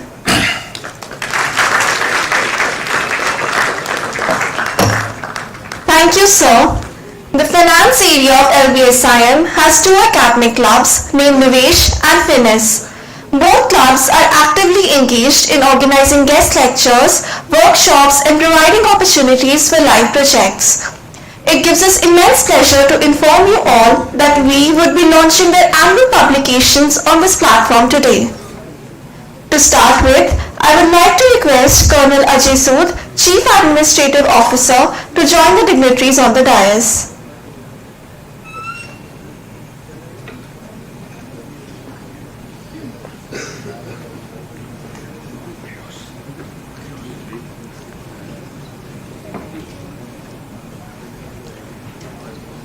In the spirit of optimism and faith, Nivesh, the Mutual Fund Society of LBSIM, presents the 4th edition of our annual magazine, Nivesh Marg, a vision towards assisting the reader in developing a keen interest and understanding of finance. This edition provides insights on emerging trends, current world scenarios, and their impact on Indian economy. We sincerely hope this edition will be helpful to the entire LBSIM community and all of its stakeholders. I request Team Nivesh to bring the copies of Nivesh Marg and join the dignitaries for the release.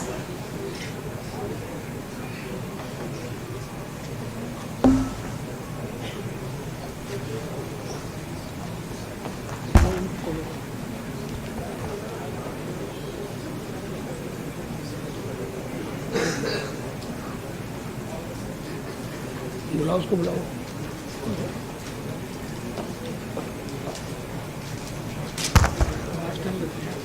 White करके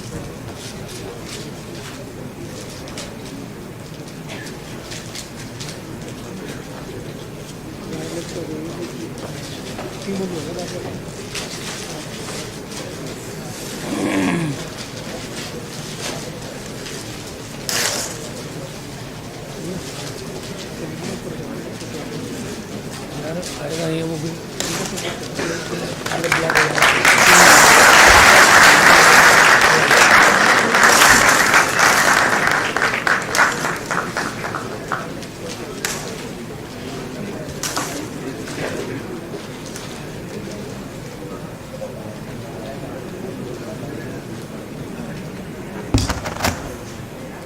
Thank you, Team Nivesh.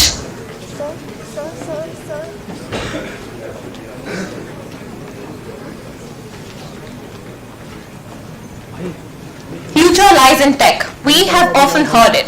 But how do we amalgamate the same in our lives? With the ever-changing guidelines. Keeping this in mind, Finis, the Finance and Economics Club of LBSIM, is delighted to announce the launch of the 2nd edition of LIFE, which stands for LBSIM's Insights on Finance and Economics. We hope this FinTech edition of Finesse will be of great help to understand the various facets of the emerging line. I request Team Finesse to bring the copies of Life on the stage and join the dignitaries for its release.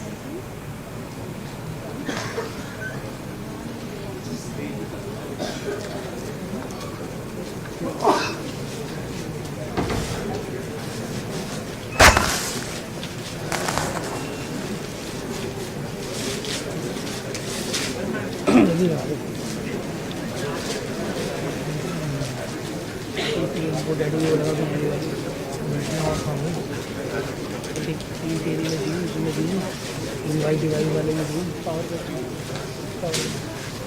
में ये चलाने के लिए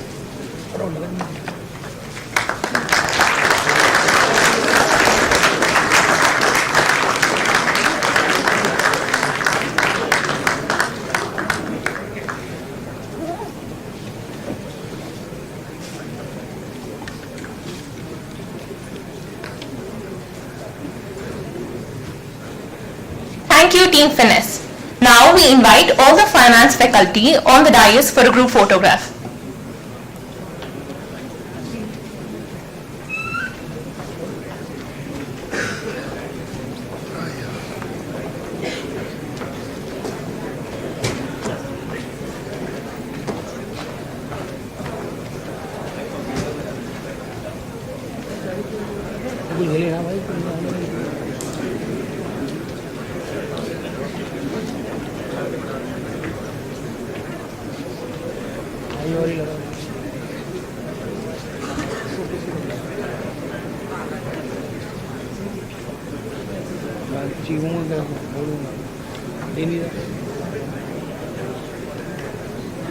Excuse me.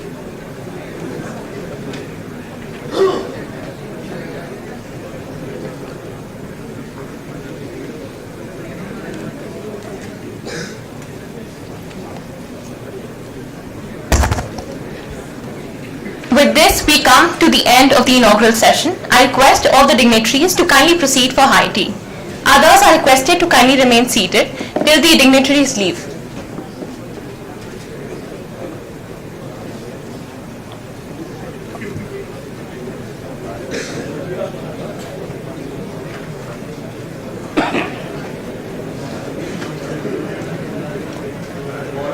एक battery फालतू लग गया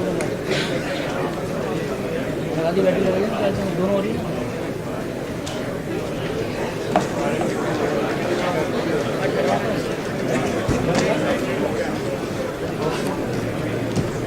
Excuse me. All the students are requested to remain seated. We will start with panel 1, which is titled as Capital Markets, Issues and Challenges. क्या है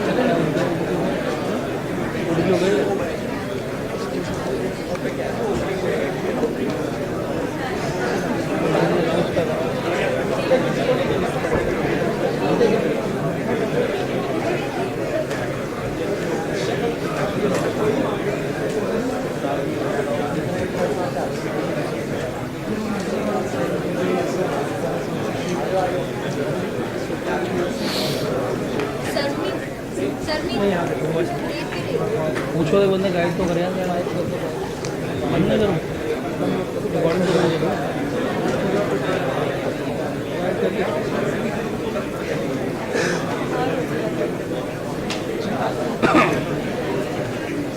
एक्सक्यूज मी अब क्या बंद करना है नहीं भैया इसको तो एक सेकंड रुको मैं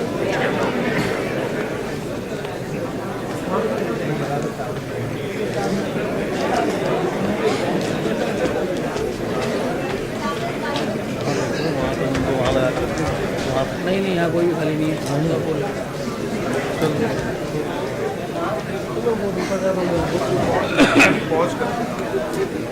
पॉज कर दो live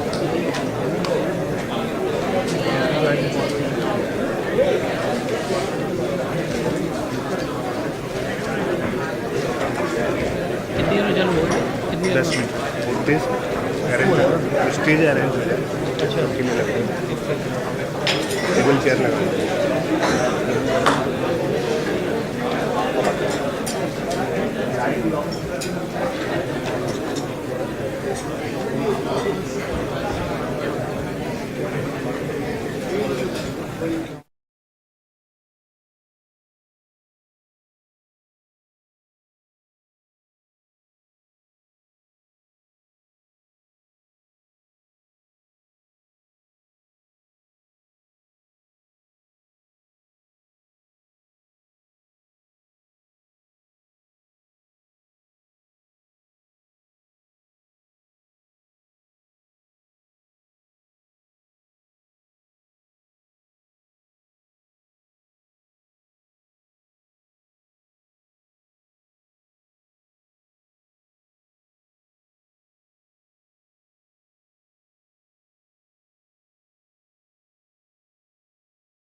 Analytics. Dr. Alok Garg, Head Reporting, Consolidation and Fixed Assets, Indus Towers Limited. Mr. Rahul Agarwal, Vice President, Invest India, and Professor Shweta Singh, Department of Management Studies, IIT Delhi. We request all the esteemed panelists and Professor Achindan Bhattacharya, Faculty LBSIM, who will moderate the Panel 1 discussion, to kindly come up on stage and take their seats. We would like to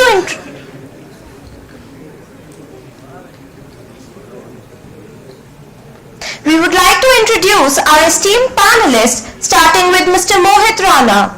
He is the CEO of Infomerics Analytics, a 100% subsidiary of Infomerics Ratings, India's second largest homegrown credit rating agency.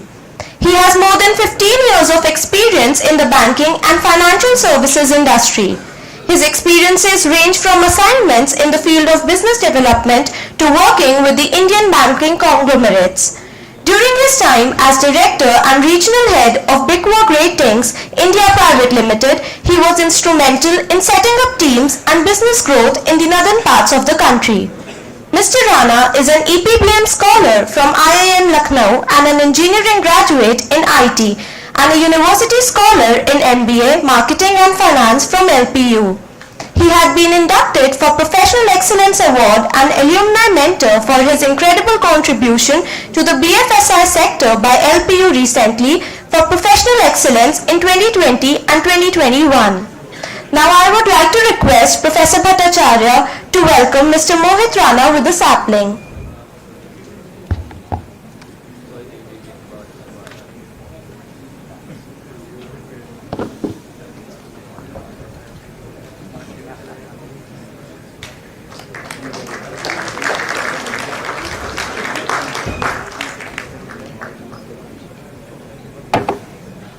So we are honored to have you here with us today. Moving ahead, I will take this opportunity to introduce Dr. Alok Garg. Dr. Garg is Head Reporting, Consolidation and Fixed Assets, Indus Towers Limited. He is a qualified CA and CS, having experience of 15 years in the field of financial reporting, consolidation, gap transition, audit and taxation. He has previously worked with reputed organizations like HSBC, IL&FS Infrastructure Development Corporation, and Alpha G Corp Development Private Limited. He has authored books like Treatise on Schedule 3 2022, Treatise on Ind AS 2021 and 2020 edition, and Treatise on Leases 2021 published by Bloomsbury, and An Insight into Indian Accounting Standard 2018 published by Wolters Kluwer. A prolific speaker, delivered more than 700 lectures on Schedule 3, CARO 2020, IGAP, Ind AS and IFRS at various forums. Now, I would like to request Professor Bhattacharya to welcome Dr. Alok Garg with a sapling.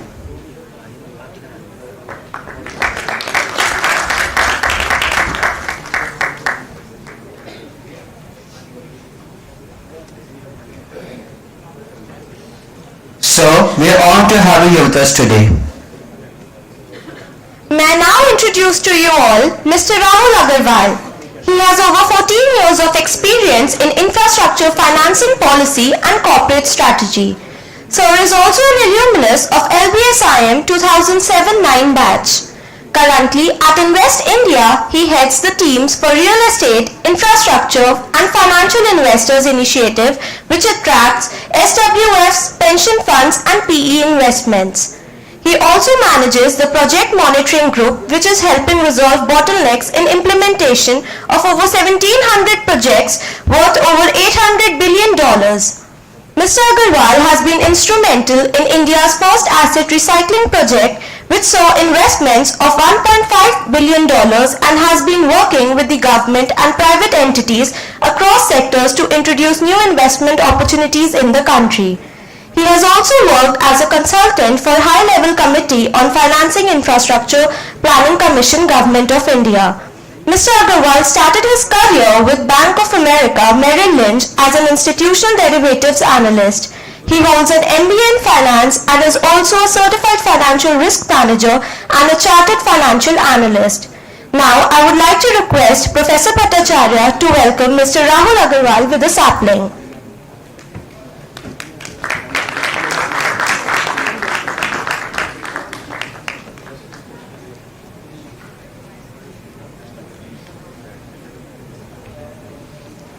Sir, we are honored to have you here with us today. I would like to take this opportunity to introduce our esteemed panelist for today's panel discussion, Professor Shweta Singh. She is a professor and the area chair of finance at the Department of Management Studies, IIT Delhi. She is also the coordinator of the National Center on Corporate Governance, accredited by National Foundation on Corporate Governance. She has contributed to various research and consulting assignments. She is also a member of the ISO and BIS sectional committees on sustainable finance. Further, she is a member of the investment committee at IIT Delhi, the IRD board as well as the Senate of IIT Delhi. She is the associate editor of the Journal of Advances in Management Research published by Emerald, UK. Now, I would like to request Professor Bhattacharya to welcome Professor Shweta Singh with a sapling.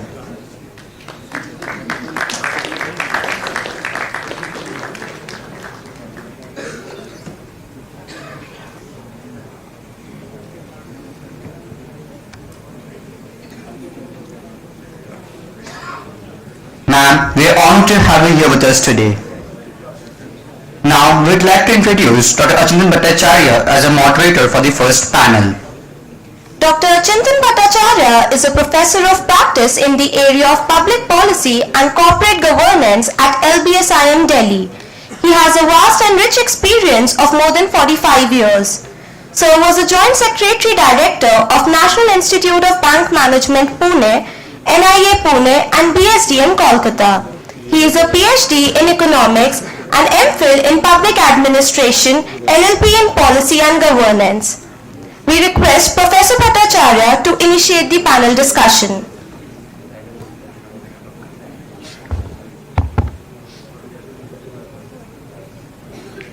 Good morning, everyone. My students, please give a good hand to our new panelist professionals as they are.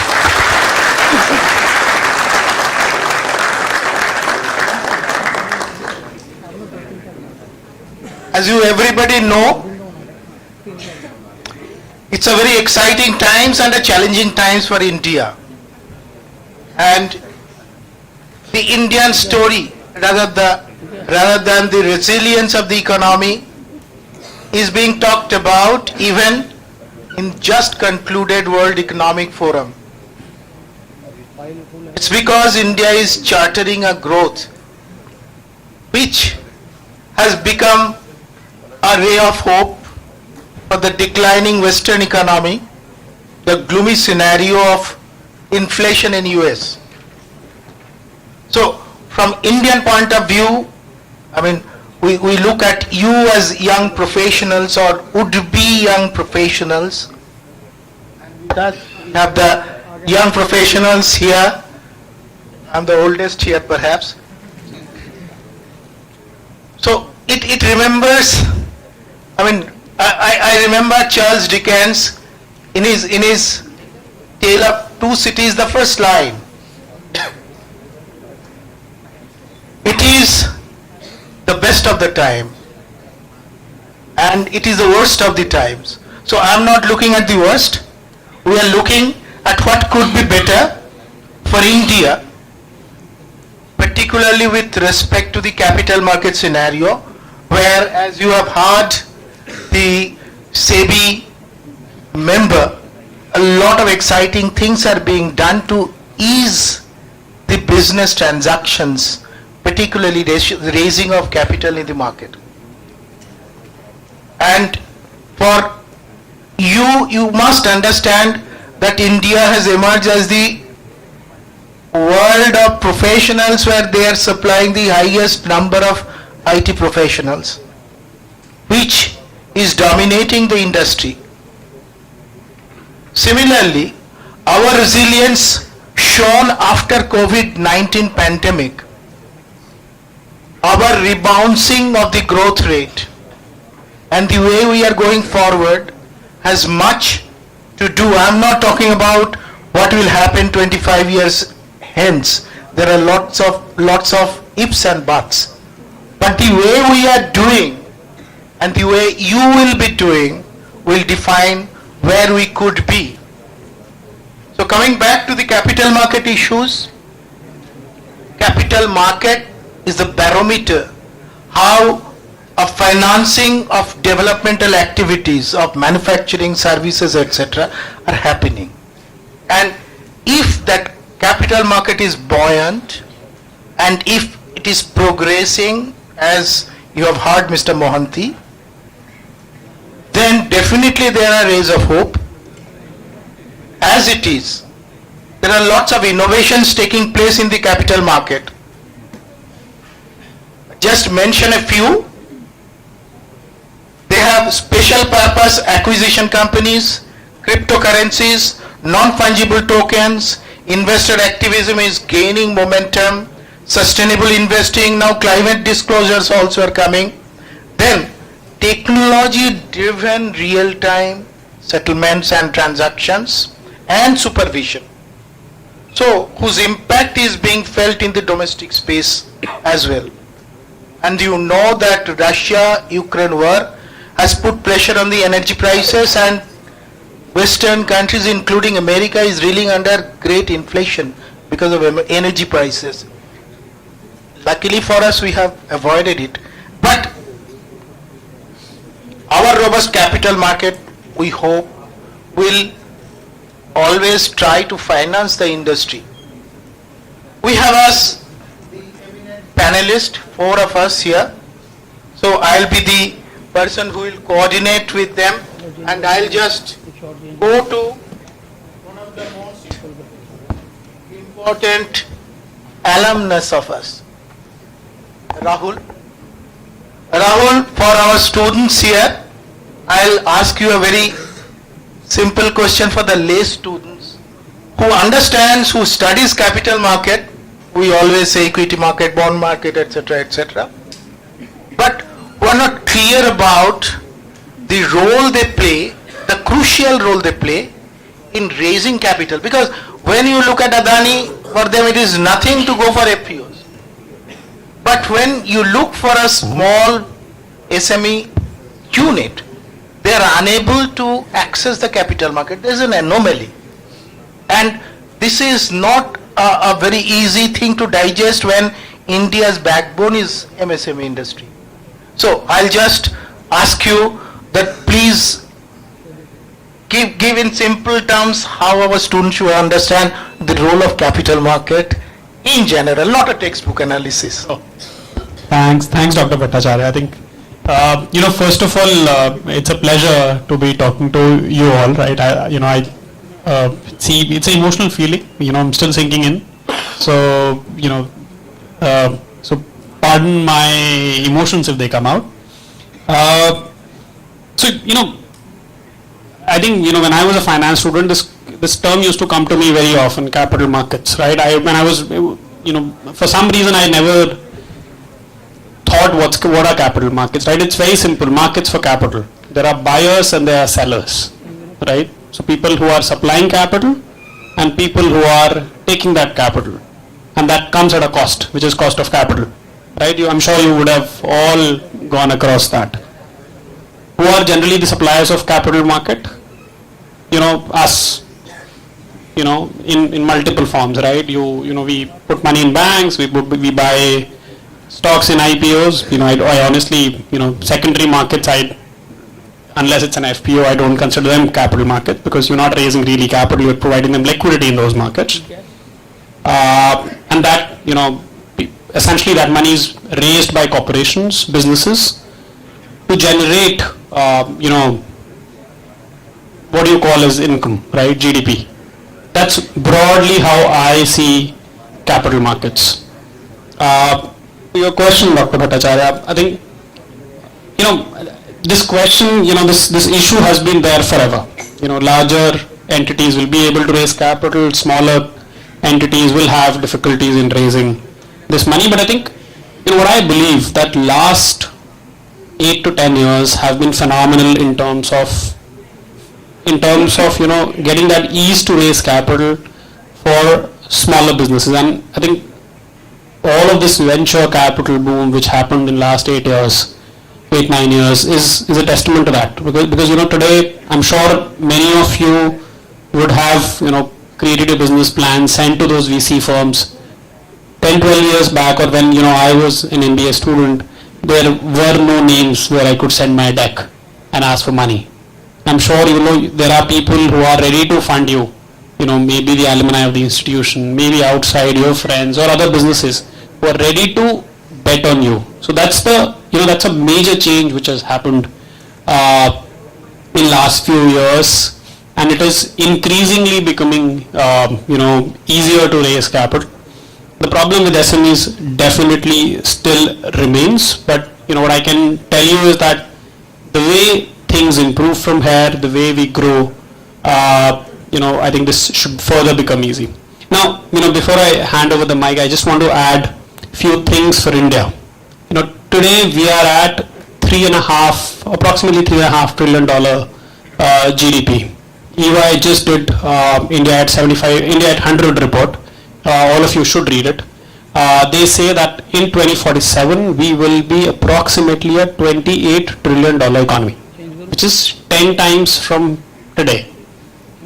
Now, if you really look at capital markets, I need to look at the capital formation which is happening in our economy. So, this is a term which is very, very important if you are a capital markets professional. Gross capital formation in India is approximately 50 lakh crore. When you translate that into dollars, about $800 odd billion. Well, we will be at $27 trillion, and even if my gross capital formation percentage is not 30%, if it's say 20%, because we will slow down our investments at some point, the size of our capital markets will be close to $6 trillion. Right? So you are actually looking at that size. Every year that amount of money will be raised and deployed, and will continue to happen over and over again. So you are actually looking at that. That's the size which we are talking about. I think we can probably discuss more. Thank you, Rahul. We hope the capital market expand at an exponential rate, and that helps the business also. But I will come back to my question to Alok.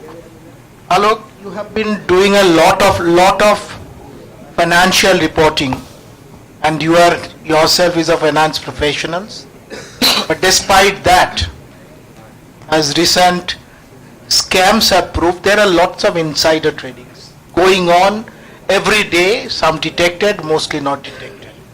So, I would just ask you, what do you think are the problems faced by the retail investors in accessing the information that are real in time and that can help them take a decision for investment?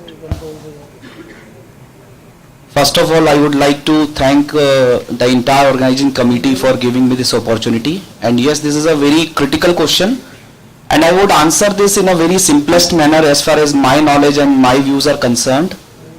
So yes, if I talk about retail investor who wants to invest in any company, so of course, what set of information they are looking for, what set of information they are referring to, I think this becomes very important. And in my last 15 years of career, which I have seen that people are referring more, people are relying on the speculation, they are referring on the social media. And just 3 years back, I was referring to a newspaper when the headline was X and Mr. X who has left the company, right? It should be who has started leading that company. So lead word have been replaced with the left word, right? And the reason was the stock market, or I would say the stock of that company was crashed on that day, right?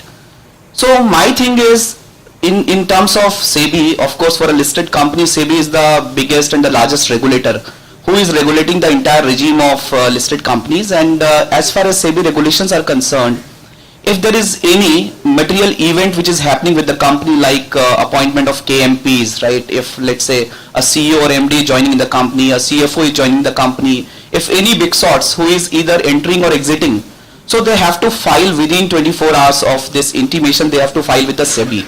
So I believe instead of referring social medias or instead of referring newspaper, of course newspaper reference is very important, I would say, but they have to refer the right set of information, be it stock exchanges website like NSE and BSE where they have filed this information, and they have to refer the website of the company as well.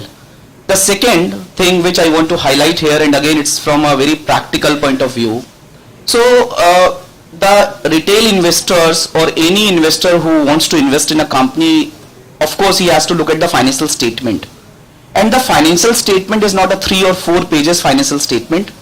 Of course, one page is balance sheet, one page is profit and loss, one page is cash flow statement. These 3 pages are equally important, but another component is notes to accounts, right? You have to refer notes to accounts, you have to refer the other parts of annual report as well. And I can tell you the real life example. When you look at the board's report, board of directors report in the annual report, because it is again driven by the Ministry of Corporate Affairs and it's the Companies Act regulations. So the board of director has disclosed that the company's future is not certain, right? The company is not able to raise funds, and they have highlighted the impact of going concern in their director's report. But if I look at the financial statement, and it is of course required by SEBI as well as Ministry of Corporate Affairs, that if the company's going concern is in danger, let's say if the company's going concern is not certain, you have to put this disclosure in your notes to accounts, as well as auditors is required to put this disclosure. They have to qualify the report in their auditor's report as well, right?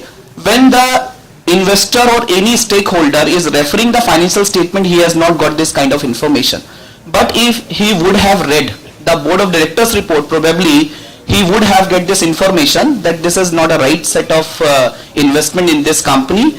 And of course this matter has been raised by Financial Reporting Review Board of ICAI, which is an independent board where the regulators are also, in the managing committee of that board. So this issue was also highlighted there. So my views and my advice is just to refer the right set of information from the right source. I think that's the key. And of course you need to look at that how what is the business of the company, how it is growing, whether this is a right business or this is not a right business. For example, in today's scenario, the sustainable reporting, right? The sustainability is the key. ESG, Mr. Haldia talks about ESG, environmental, social and governance. It is the talk of the town. So any company who have a very ESG kind of framework, they are reporting as a business responsibility and sustainability reporting. I think you can invest in those companies after taking all your prudent decisions, after doing all your research and analysis. But of course you have your approach should be forward looking as well. So that's my view, Dr. Bhattacharya. Thank you, Alok. Any notes? Generally is printed below 6 point. Earlier we couldn't read it. Now due to computer and laptops, we can enlarge it to read. Hope the students will definitely go through it properly. But related to it, I'll ask Dr. Sehta that yes, there is information gap, information asymmetry, and we as retail investors, we find it very hard to separate the grain from the chaff. So, related to investor literacy, or there are alternative ways to address such issues?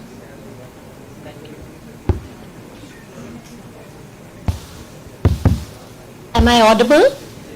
So at the outset, thank you so much for this opportunity to be here amongst all of you. Gupta sir, all other faculty members of LBSIM and my dear students.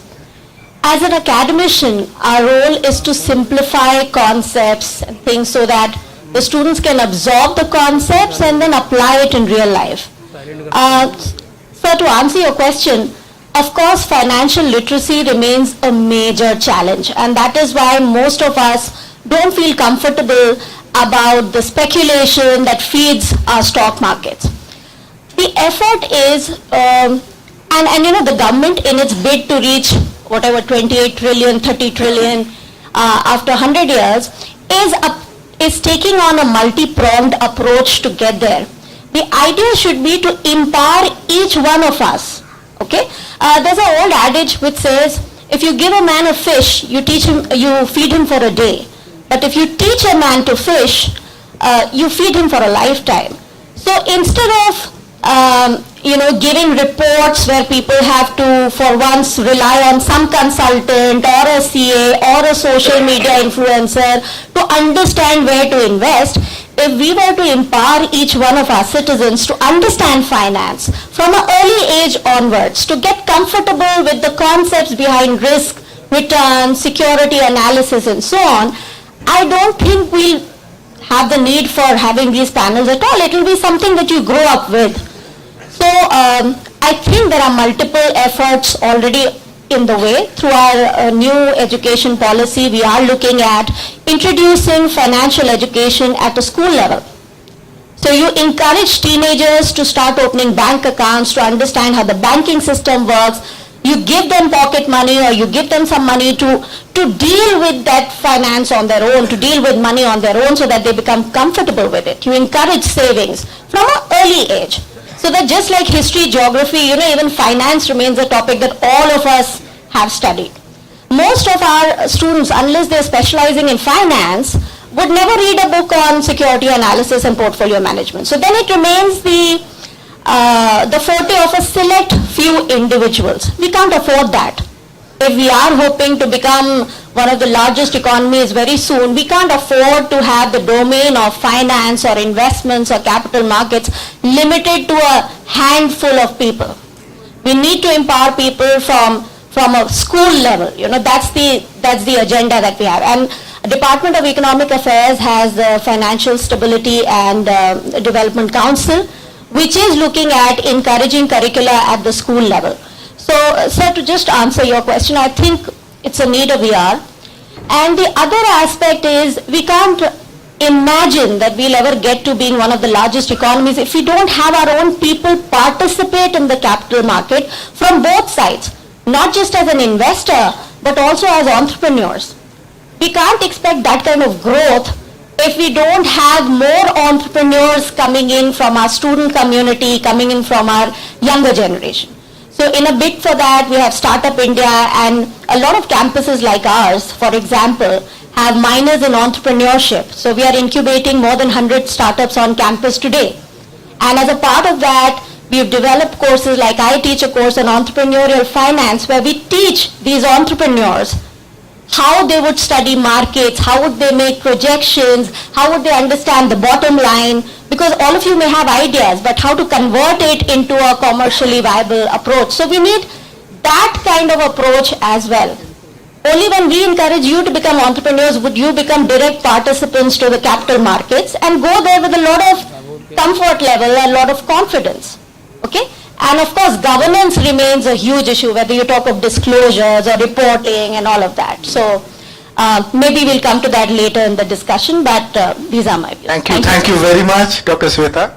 You had rightly pointed out about the literacy beginning from the grassroots level, at the school level, and that's a need of the hour. And perhaps the curriculum committees are doing it, and even the new education policy is talking about it. So let us hope something is done to nurture our future investors and business persons. I will take the cue what Rahul has left again, MSME, because that is the largest employment generating industry in India, and those who will graduate to make a business of their own, they need to access capital.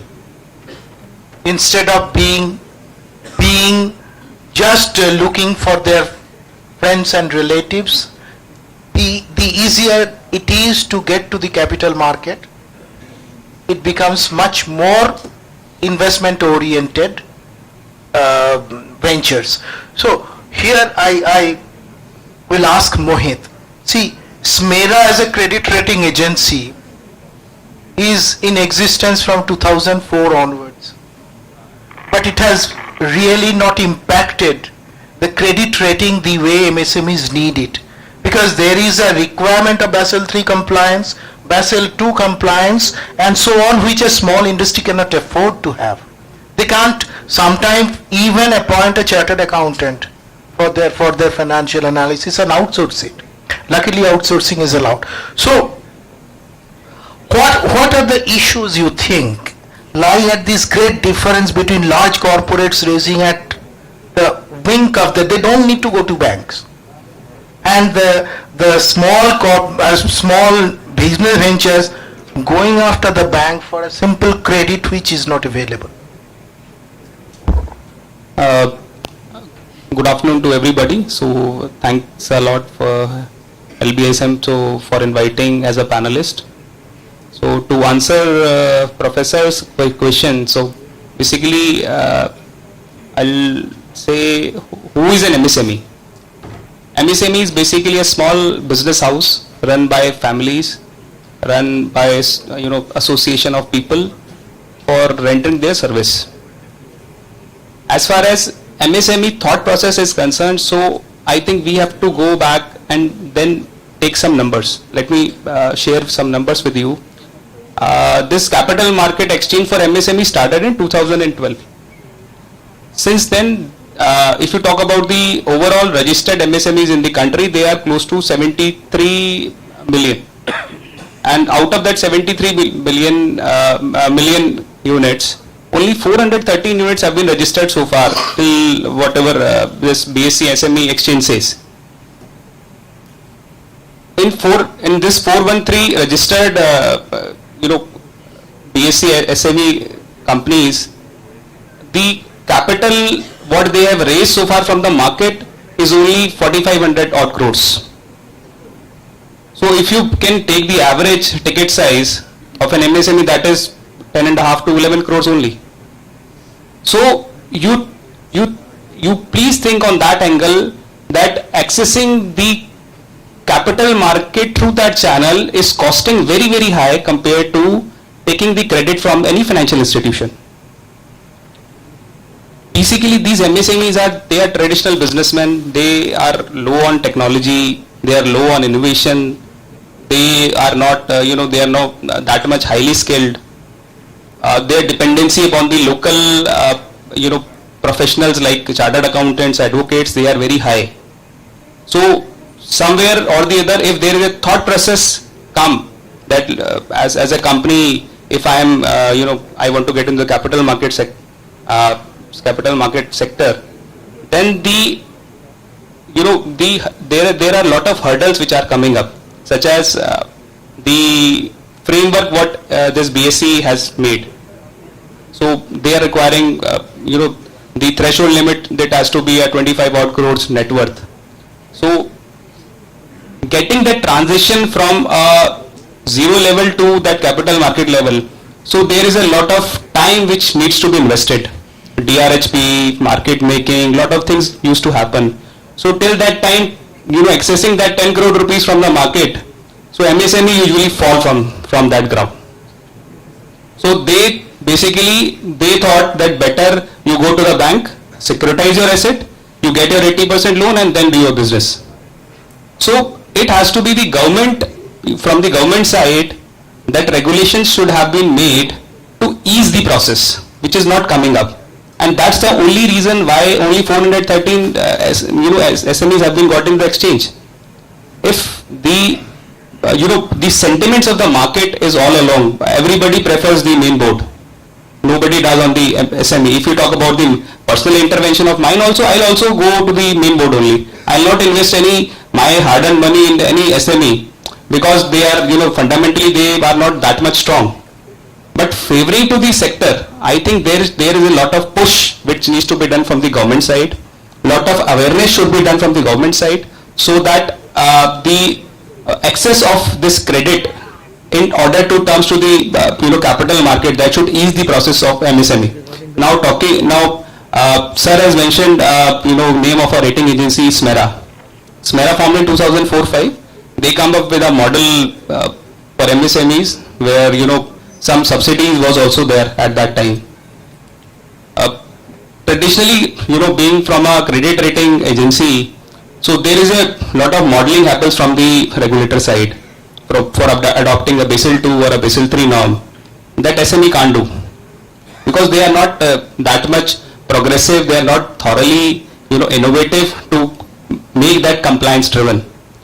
So we means I, on a personal note, I went to the ministry in 2016. We have given a presentation to the ministry stating, sir, there has to be a different model compared for an MSME and different to a Basel II. So then they approved the model. Now if you see the existing model of any CRA, so this SME model is altogether a different model compared to Basel II. It rates from an SME 1 to SME 8, from on the other angle this Basel II, Basel III rates from a AAA to a D category. So reforms are happening, but eventually that will take its own sweet time. But I think there should be more awareness which should come from the FIs, from the government side, and obviously from lot of hand-holding needs to be done to the MSME to access the capital from the capital market side. Thank you, Mohit. Yes, you have pointed out to the greatest problem of India right now for the aspiring industry who are starting small and aspire to become larger. So they have taken some route in the digital way to quick fortune like unicorns. India has emerged the first, 2021 India is the largest unicorn country in the world, and now it is third digital country. But I will come back to again Rahul. Rahul, you have been doing a lot of advice as well as active involvement in infrastructural development. You are associated with Planning Commission in this also. India is investing hugely on infrastructure. The problem so far has been that banks were always borrowing short, maybe 2-year, 3-year, 5-year term, and lending long for 25-year project, which is not sustainable. So there was evolving some mechanism. As I left DFS, I know the mechanism was done, but it was not implemented. Fortunately for us, the infrastructure needs loan other than banks. So what you can illuminate on these issues, how India's financing pattern should be and which should be the way it go forward. Thank you, sir. I think that's a very interesting question. But before jumping on that, I think there's just one alternative thought I want to take on SMEs and listings, and then bond markets as well. India is the number one, so in terms of number of listed companies in the world, India is number one on that list. So we have about 5,200 companies listed on the exchange. So, that's a very important number for us to think whether accessing listed markets is the issue for SMEs or it's something else, right? Similarly for bond markets, we've been saying that for a lot of years, right? I think what I'm trying to say here is that, we need to rethink, are they actually the issues, or is it something else, right? There are a lot of other big countries, right? For instance, Germany Germany is a huge SME base, Japan is a huge SME, Korea is a huge SME base. They don't have listed companies. They use banking as the core channel, it works well, and everybody is not going to be large. They will. In Germany, even Chrysler is a small industry. But I think there's a middle stand there. So where they don't really go to market and get listed. So honestly, and I'm sharing this, and we are not publishing it anywhere in the media, but and I talk to a lot of promoters. Most promoters who have their listed companies, they're always thinking about their stock price, right? Versus SME, just imagine if a SME business owner just keeps thinking about कि मेरा share 100 रुपए का हो गया कि 150 का हो गया 200 का हो गया तो काम कौन लाएगा? He has to bring work, फिर काम कराना है लेबर से, फिर पैसा भी रेज करना है, उसके बाद फिर वो मार्केट का पेन अलग क्या वैल्यूएशन कम हो गई है. So it's actually we really need to think if that's the problem. The second point on that one is I talk to a lot of promoters. That's my job every day. getting access to credit, and thanks to your work, you did, the reforms which have happened in the banking sector, GST, is actually becoming very easy to get bank funding today. Very easy. There is a PSB loan in 59 minutes. You actually apply there and you will get it. Stop. We need to remove from our heads that money cannot be raised. Money can be raised. It's not difficult, guys. Please go out, raise it. Just try it once. When you do it once, you'll realize it's not that complicated. You may not get as much you're asking for, but that's because probably they don't see your project to get that much, which can be sensible, right? You have the person who's, if you are giving money to someone, you also think about it whether that money will come back or not. So that's the first. I really want to dispel this problem of saying that this is really there. The second issue is the bond markets. I think this was getting discussed in the previous discussion. I made a paper when I was in Planning Commission 2010, and I submitted to everyone this bond market issue. In fact, when I was here on the campus, I did, one of my projects was bond markets.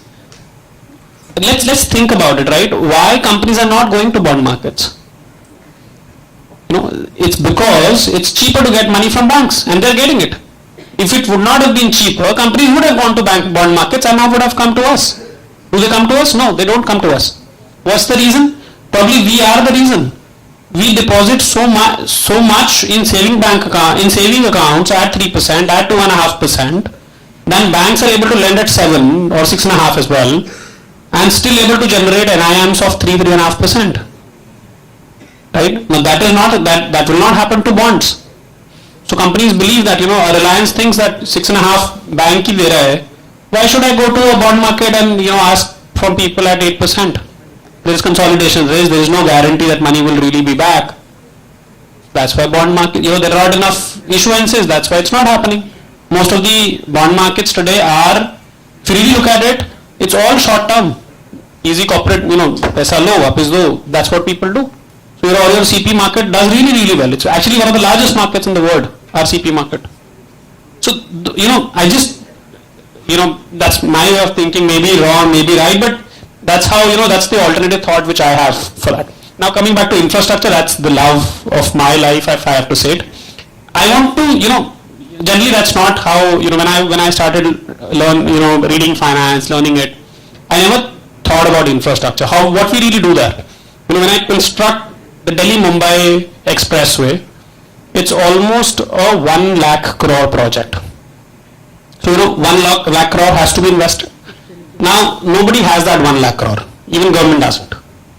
So what we do is, we structure it in a manner that, companies should come in, construct it, and as governments, if government is paying, if not, toll is not paying.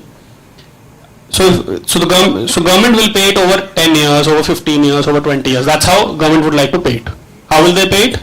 The thought process is very simple. India is growing. I said we will go to $27 trillion by 2047, which means every year my income will be more. So country's income is more, taxation is more, I'll be easily able to repay it back. That's the thought process which we have. Now what are we really saying? A construction company should come, build that road, and then get its money back in 15 years.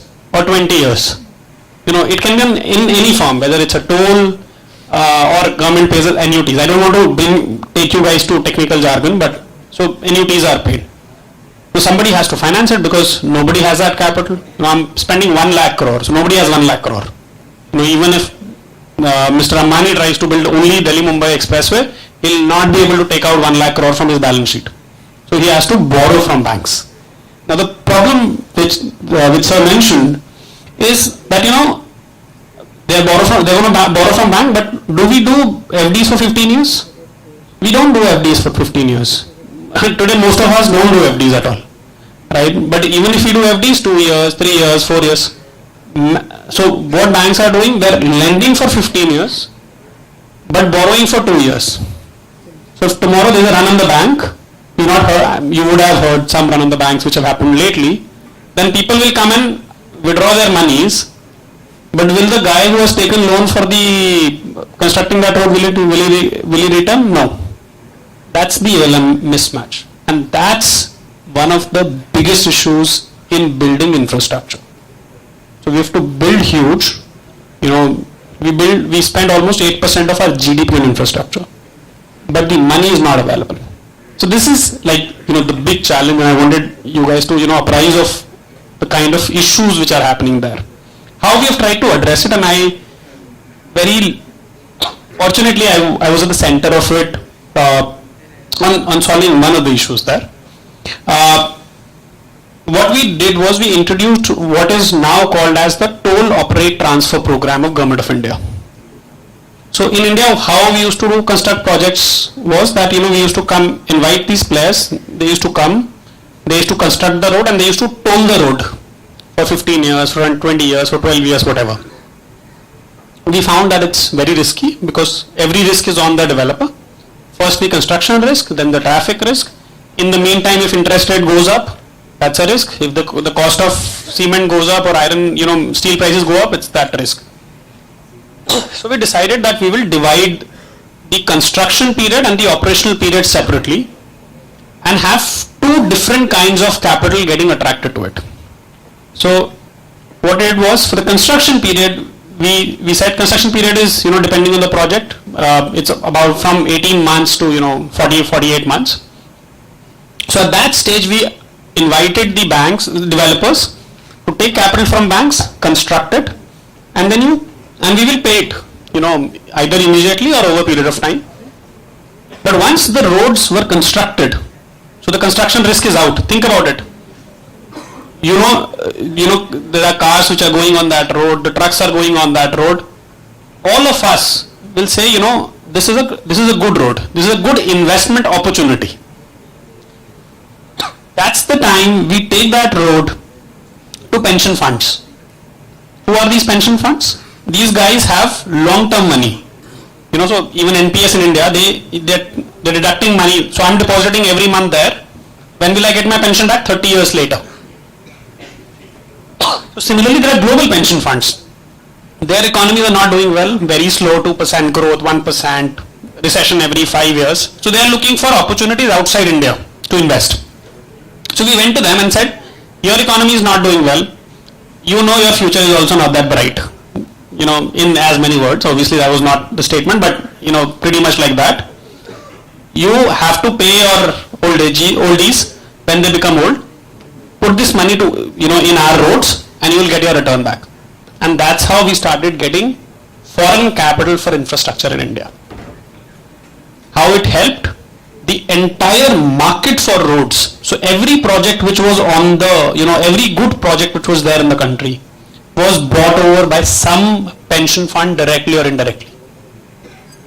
Because they felt, India grow karega, 27 trillion jayega, we will drive cars, there will be a lot of trucks on the road, toll aayega, money will be paid. And everything was gone. What was the benefit of this? I'm sorry, I just dragged this too much, but how it helped? So all these developers who were earlier not able to raise capital, because at that point banks were thinking, इनको पैसा देना है 15 साल के लिए. For 15 years I have to lend them money. Now bank is saying no, I have to give him for only 3.5 years. And then a big fund will come and repay. That became so easy. So the same project which was getting funded at 17%, 18%, 20% is today getting funded at 8%. Now you are all finance students. You do your NPVs and IRRs. If I discount something at 8%, the cost of project goes down substantially. That's how we are doing infrastructure today. This is one case. There are a lot of things we've done, but this is how this entire thing is functioning for us. Thank you. Thank you, Rahul, for such a simplistic way of explaining the most difficult question of our time. And one of the reasons for our FDI, particularly in the capital formation of India, is infrastructure. Definitely, thank you very much for illuminating us. I'll again come back to the finance man. Alok, just once upon a time, after 2013 Companies Act, every day there used to be at least 2 circulars. And a lot of circulars still are being issued with lot of regulatory impositions on the industry. But in practice, SEBI and COA, I mean Ministry of Corporate Affairs, some are very, very important issues. There are two types of issues. One is technical issues, like working on the technology, how to do things in the more investor friendly way, and how the regulatory regime can access the data in real time. And second is for investors protection, basically. So can you highlight some of these steps which are contemplated or being taken by both SEBI and COA so that our students can be guided better? So thank you, Dr. Bhattacharya, for this question. And again, it's a very important question, and just connecting and continuing with my last discussion, I can see a lot of faces from the audience side, from the student side. Probably they are thinking, what is happening here, right? So students, my first advice to all of you, because some of you are finance students, some of you are non-finance student, but whenever you are accessing to capital market, it does not ask you a certificate, are you a finance professional, are you a non-finance professional, right? If someone is investing in any company or any sector, probably he could be an engineer, he could be a non-finance background person, or he could be a finance background person. So first make a habit of reading annual reports, right? What is the annual report of the company, what is the right set of disclosures, and three questions will always be unanswered, or I would say would require a lot of research, right? The first one is, how fair is the fair value? Whether adequate disclosure has been adequately disclosed, and and there could be two major difference between a non-compliance and a non-compliance. And this compliances comes from the expectation of the regulator and stakeholders. So asking to this particular question, SEBI and MCA, who are the largest regulator of companies in India, I would say listed companies in India.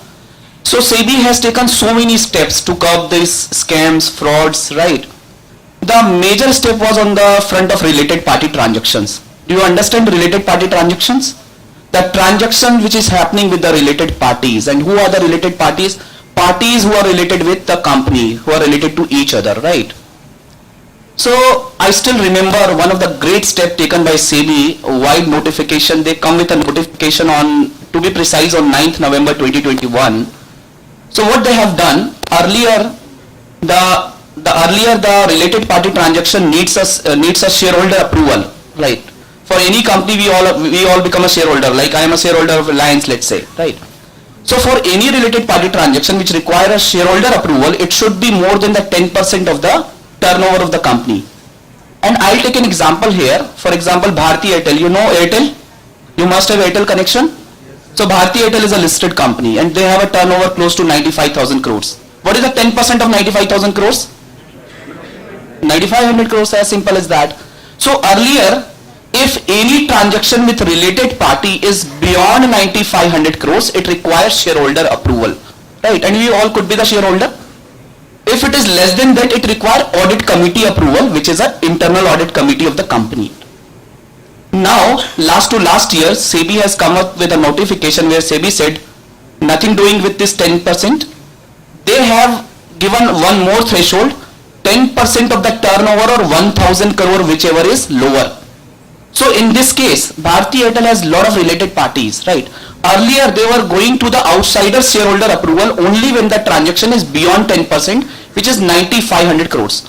Now they are taking shareholder approval, right? For every transaction beyond 1,000 crore with a related party in an year. So that's a very welcome step, I would say, as far as governance is concerned.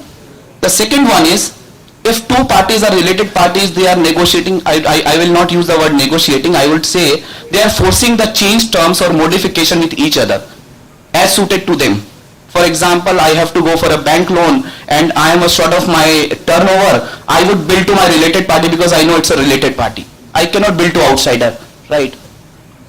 So again, SEBI has come up with a notification and SEBI said, nothing doing, man. If you are doing any modification with your related parties as far as contracts are concerned, you have to make a policy. What is meant by material modification?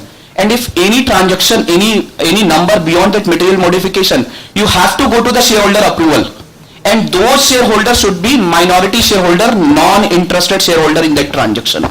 So I believe, Dr. Bhattacharya, there was two very welcome steps given by the SEBI in terms of curbing this related party transactions and making this governance more robust. Right. The second one is Ministry of Corporate Affairs. On 24th March 2021, MCA again come up with a very great notification, I would say, on the part of the management and auditor as far as disclosure are concerned. Right. One disclosure I would share here. They were asking an information that you have to give a aging of debtors and creditors. You all understand debtors and creditors, right? So they have asked the aging, and why this aging is important. Let me tell you, there is a very good company, sound company, right, cash rich company, and they are paying to everybody. And they want a disclosure that if there is a creditor or there is a debtor, you have to classify between disputed and undisputed. Tell me, अगर कोई party है जिसको मैं 3 साल से पे नहीं कर रहा, 2 साल से पे नहीं कर रहा, पूरी दुनिया को पे कर रहा हूं, उसको क्यों नहीं पे कर रहा हूंगा मैं? Might be it would be disputed, right? अगर undisputed है and if I am paying to everybody, then why I am not paying to him, right? Again, it's a bigger question where regulators are regulators are asking to the companies that why this money has not been paid if it is beyond 2 years, beyond 3 years, and you are paying to everybody. Probably there could be a bogus transaction which has been recorded in the books of accounts. That is why the person who has to get the money is not bothered about getting the money, and the person who has to pay the money is not bothered in paying the money, right? So again, this aging is a very important step which is taken by Ministry of Corporate Affairs as far as bringing the transparency and disclosure in the notes to accounts of the companies. The second one, if a company is dealing with a struck-off company, what is meant by struck-off company? You must have seen that Harshad Mehta series on the OTT. They have created a company, they are just doing this lot of transactions. So if any company is doing a transaction with struck-off companies, lot of disclosures are required in terms of what is the name of the struck-off company, what kind of transaction you have entered into, what are the closing balances. And I am giving you a real life story. Just look at the Tata Steel annual report, you will get that kind of disclosure. Third one is Benami transactions. If there are Benami transactions, it has to be disclosed. The fourth one is, for example, I am a company, I don't want to disclose much income, right? Let's say I have suppressed my 1000 crore of income and I am saying that कि 2 साल के बाद income tax assessment होगी, उसमें पकड़े गए तो दे देंगे tax, right? So now again MCA has come up with the disclosure. If any company has any undisclosed income which the company has surrendered before the income tax authority, या income tax authority ने पकड़ा है तो उसका disclosure भी notes to accounts में देना है. Prior to this information was not accessible to the stakeholders, right? Again they have come out with the ratios, right? कि आपको financial statement में बहुत सारी ratios देनी. They have come out with 11 ratios: profitability ratio, long-term solvency ratios, current ratios, right? And if the difference between the ratios between the 2 year is more than 25%, you have to give the reason for that also. So I can say that there are a lot of this kind of disclosure have improved a lot of transparency and corporate governance in terms of this step taken by Ministry of Corporate Affairs. As far as again come back to SEBI, again in May 2021 they have come up with a circular for business responsibility and sustainability reporting, where they have said that for top 1000 listed companies of India, they have to talk around the BRSR reporting, right? And there are 9 principles under BRSR reporting which covers their ethical behavior to their monetary behavior to what they are doing in business as well as what they are contributing to the society. There are a lot of disclosure. And I am again giving you a case study. Just look at the Infosys annual report. Just look at the Industars, our annual report, and what we have disclosed being a top 1000 companies of India in terms of BRSR reporting. This BRSR reporting has become mandatory from this year for the large listed companies. So this is from my side, Dr. Bhattacharya. If there is any student, if there is any question from the student or any professor, of course we will discuss. We'll definitely see if we can have some time to ask the students to raise some questions. But for the students, I advise that he is talking too seriously and he is asking you to read annual reports. But keep reading novels also and some non-fiction. Otherwise, your faculty will not grow. And if you read that, then you will read annual report better. Coming back to your other things, that has happened over time is that India's corporate governance system is run mostly by family held firms. And he was talking about RPTs. So related party transactions, and there is another thing which is the brokers do. We are not coming to that. Related party transactions happen without detection in most of the family firms because they are the decision makers. So when you are teaching corporate governance, particularly for family held firms, what should you tell our students about the corporate governance norms insofar as related party transaction in India's family held firms are concerned? It's not American model, it's a pure indigenous model, unlike Japanese. So kindly help our students understand the issue. Yes, and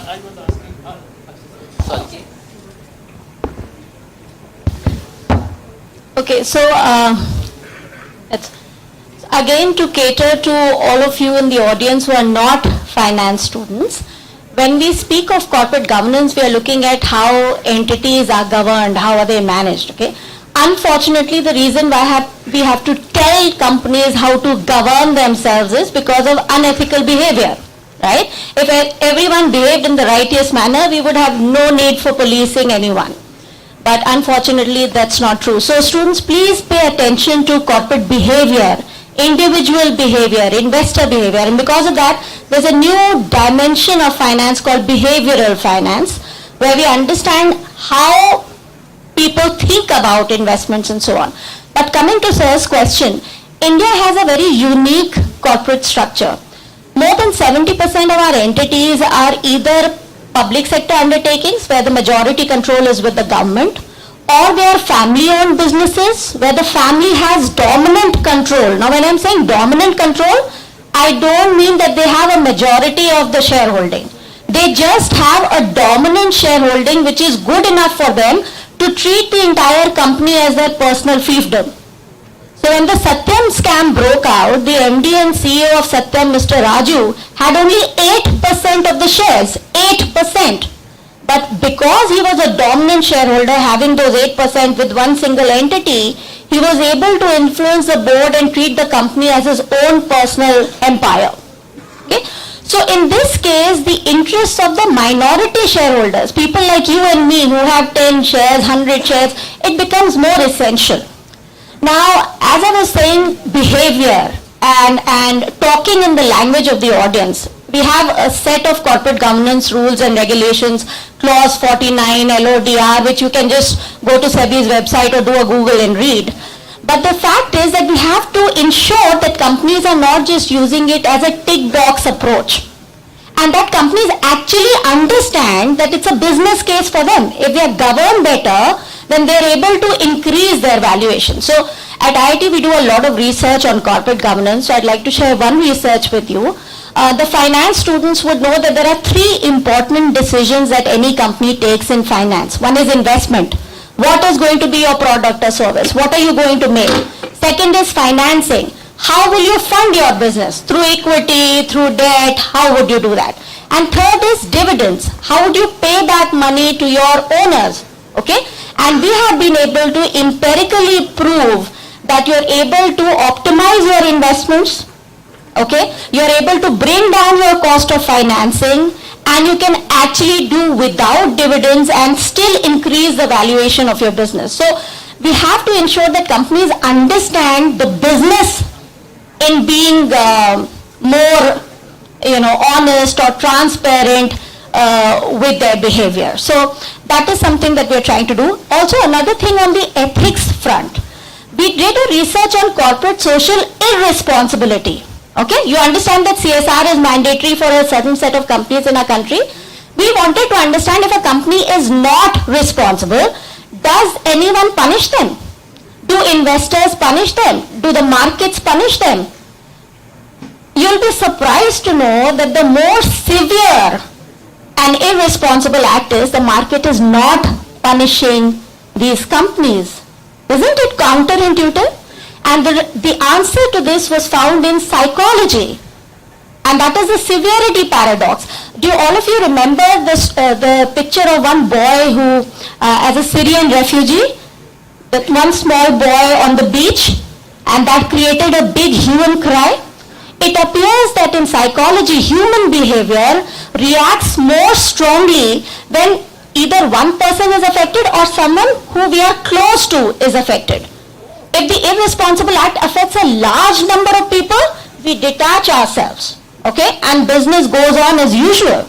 So we are just trying to imagine the behavior as to why companies continue to be irresponsible because, you know, the market favors them. So you have to understand the depth, the core of individual behavior, corporate behavior, and then try and formulate policies and regulations around it.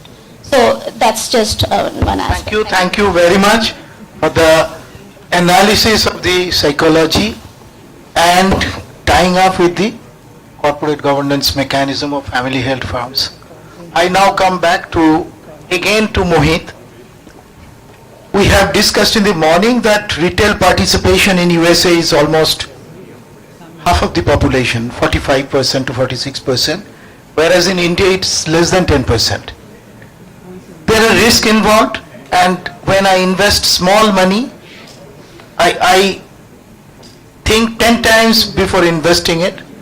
And when we are fast forwarding our economy, maybe 25 years later, when we are thinking about 74 trillion rupees of investment coming in to the capital market, what holds our retail investors, and how do you suggest things should improve, and in which way can we bring back the retail investors' confidence in capital market?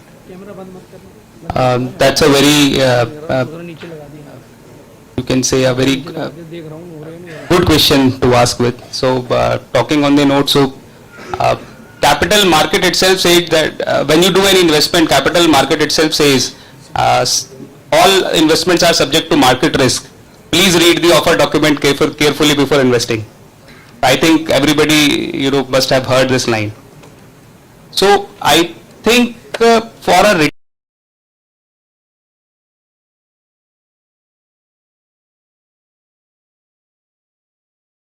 the psychology behind the scene, what is happening to a retail investor. See, on a retail investor, it is two sides. One is fear and another is greed. What is fear? When we are talking to any, our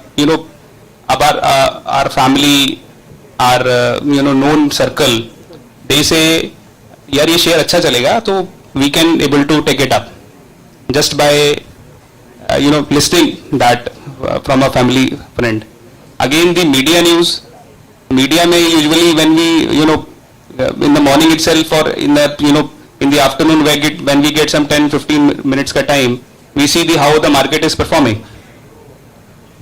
So there are a lot of fears what is happening on the retail side. Third, coming on to the greed part, everybody in our country, which should not happen actually, everybody want to be a millionaire in a single day. So that greed to invest in the capital market, that has been increasing substantially. And on the contrary side, the loss of money is also happening on single day. So there have been instances where people are making money on single day, but there are more instances where people are losing their money. So investor on the investor note, so they are not fundamentally strong to read out that financials. So if you are an investor, so you are all MBA students, you must be, the financial literacy over the last 10 years have been increased, but to that knowledge of the capital market, that what are the fundamentals of a subject company where, the investment should happen or investment should not happen, that is not coming up. So that's the basic challenge, what I personally feel. Secondly, lot of information, though SEBI has, validated lot many things over the exchange and the company side, where, lot of, documents are there, heavy files are there, but accessibility to all those things are very limited to people. So their dependency upon the brokers towards the agents are very, very high, that whatever that person is suggesting, at least they are investing on that side. They are not using their minds. So on the retail side, if you talk about post-pandemic, pre-pandemic, the investment have been rose. Earlier in 2018, the population, I think it was some 2.5%. Now it is almost 8%. But gradually, there has been lot of investment happening in the capital market on the retail side. But again, lot of because of the crash down, because of the sentiments of the market. So a lot of people are also exiting from that market. So I think people should have more literacy. They should read the fundamentals of the company before investing, and they should have the proper due diligence. They should not be so dependent upon their close ones who are investing, who are making money or not making money. So they should use their own mind for investing. Thank you, Mohit. He is again bringing back to you to read annual reports. But we have some time left, and please, yeah. Rahul wants to say something. Just, in addition to annual reports, I think one thing which can be really exciting, I don't know how many of you do it, is to go over analyst calls. Analyst calls are the most amazing thing to read. It not only talks about, first of all, it's not jargon, right? So what are analyst calls? Whenever results are declared, generally 2 or 3 days after, or on the same day as well sometimes, promoters come, their top management comes, and a set of analysts from the street, right? From these, so-called big banks, big asset management companies, they'll come and ask questions to management on the results. It's very, very exciting because, the questions they ask is not what you report in the annual reports. So for instance, if you run a steel business, let's say, stainless steel business, they'll talk about the nickel prices, right, which you otherwise won't get to know anywhere in the annual report, right? And the management then responds on their supply chain issues. They will tell you that, Russia se nahi ho raha hai, Australian nickel is right now what we are buying, it's a little bit expensive, or this policy change has happened because of which our profitability has gone down by 5%. Read those analyst reports. They're amazing. They will give you perspective of the business, and you'll be able to relate how the real changes. That's one. Number two, this is personally which I do, and I don't want to talk about my portfolio. And I think Dr. Shweta Singh pointed out this issue of family-owned businesses. What I do when I analyze my investments, I not only analyze the companies and the businesses, but I analyze the families and the future of those families as well. So, while I am not anywhere on Instagram as such, but when I am analyzing a company, I am actually trying to find out the son or the daughter of that promoter and what that gentleman or lady is doing. Because for me, that investment is not going to be taken care by Mr. X, this was used, but the Y generation, right? So the Y generation has to be sensible, Y generation needs to be future oriented and should be able to adapt to the future, because I'm investing for 10 years, 15 years, 20 years for my retirement. So that's a very softer thing which I do, may be helpful for you, may not be helpful for you. One quick last point, sorry I'm saying a lot. Increasingly, and I think that can be a research topic for the institution, the regulatory reportings from governments, and ideally everyone wants that to reduce. It's a huge burden. But on the flip side, it's actually very difficult to conceal information today. Social media, a lot of people use different medias in different fashion. I use it for my investing. Whether it's YouTube or it's Twitter, there is so much information there. When I am investing, and there are a lot of people like me, they actually stand outside the factory, right? That's how analysts used to do it forever. Stand outside the factory, look at the number of trucks which are going in, number of trucks which are going out. You will know it before the results, what will be the revenue of this company for this quarter. So this is going to become more and more mainstream. So the alternative reporting, which is happening indirectly, is going to become mainstream, and that will drive the performance of the companies. That's so people will see it before the results are happening. People will see it before the regulatory reportings are happening. There's so much information. Today, if you just look at the number of hirings the company is doing on Naukri.com. If TCS is doing more hiring, मालूम है business आ रहा है. Look at their RFPs. If they publish all their RFPs on their website, if there is more RFP to take more space, or more RFP to buy more cement for a construction company, it's definitely there is more business in. These things are going to become mainstream. These things will generate alpha for you. I think do some work on that one. It's an exciting space, little different from how we speak about it. They are nowhere in the annual reports, but that drives comments from people on what is that?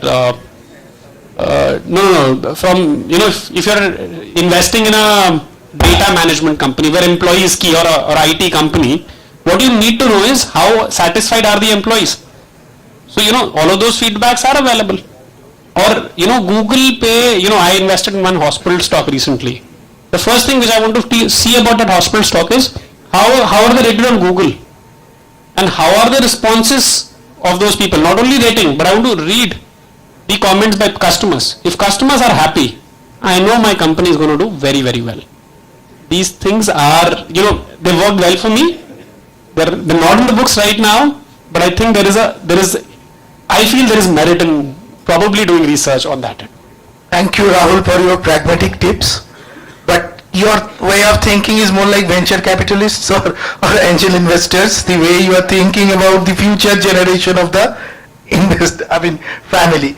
So I thank you everybody on the dais, Dr. Sweta, Alok, Mohit and Rahul.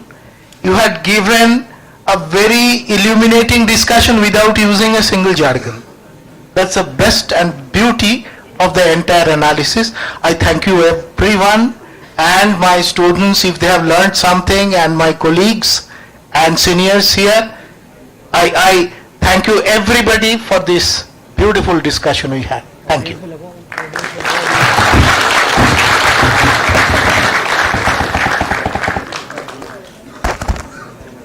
Thank you, panelists. It was an enriching discussion indeed.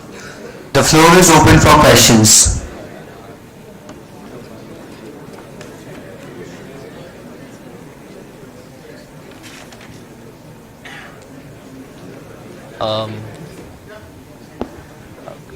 Question then, just be short. Yeah. Yes, sir. We will wrap it up in 5 minutes. Yes, sir. Good afternoon, sir. So my question was very simple.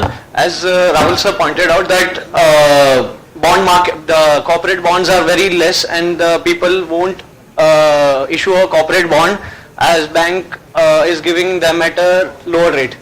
So, and you also pointed out that long-term investments in infrastructure are very dicey, and due to that the banks issue the loans at a higher rate of interest. So why don't those companies issue a long-term bond for such kind of products? Relying on foreign capital, cannot that be a little dicey? So companies will be, so they will come for, so tell me one thing, if you are the subscriber to that bond, if you have to invest, will you invest in that risky, so if bank is not giving that guy at 15%, will you give him at 12% same money? It's all risk, right? So you analyze the risk, it's too risky, you feel I should get more reward for it. And now because it's 15% पे मिल रहा है तो मैं क्यों लूँ? मतलब वो लेना नहीं चाहता पर आपको लगेगा तो बहुत रिस्की है. So that's how it is. There are some guarantees which work. So but I think let's not drag on to guarantees. Actually, talking on the bond market, so usually the transaction happen on a AAA side. All government bonds there are AAA rated because they have been backed by the guarantees by the government only. Yes. So if it is a AAA rated, that too at 11-12%, so you don't find a retail segment of a customer. Maybe some corporate can invest up to some extent because of the tenure, but obviously retail will not, because in this tenure, he or she can get a majority of the return from that angle, from investing in a mutual fund or a capital market transaction. So that way, the bond market is now is not is not chunking up what it used it should. Thank you. We are time starved, so I won't take more questions. So over to them. May I now request Ms. Shubhangi Gupta, President, Management Grid, to kindly felicitate our esteemed panelist, Mr. Mohit Rana, with a memento as a token of our gratitude.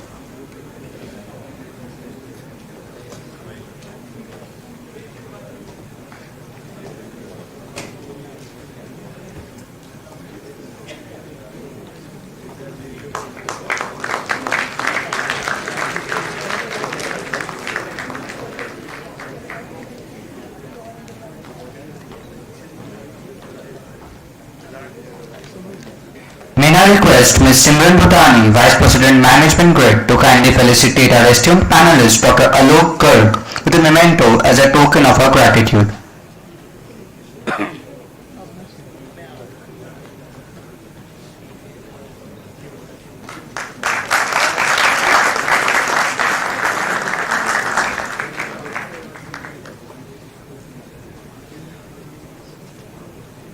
Now, I would request Ms. Palak Goyal, Coordinator, Finance, the Finance Club, to kindly felicitate our esteemed panelist, Mr. Rahul Agarwal, with a memento as a token of our gratitude.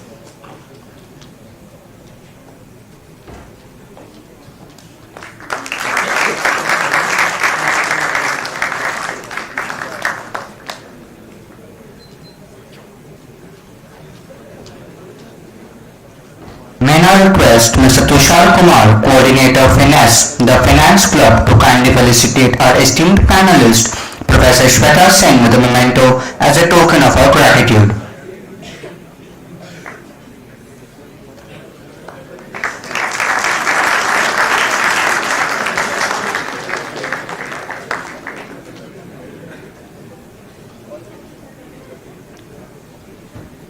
I'll invite Devanshi Narang and Muskan Khandal to take over the proceedings.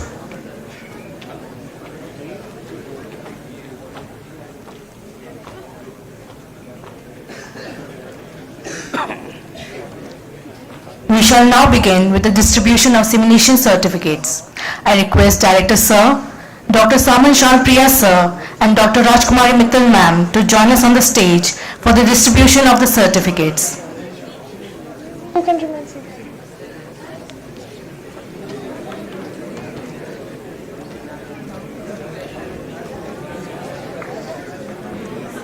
सब मिल जाना। हाँ, तो हम invite करना start आप तो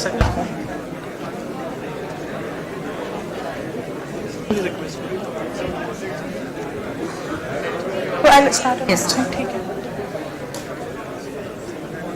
ठीक है सर ठीक है All the winners join us on the dais as per your names. The first set of winners are first position team 08 Soptik Pal, Kokiri Rimata Rao, Ayush Mahajan, Nilesh Shah, Lakshita Sharma.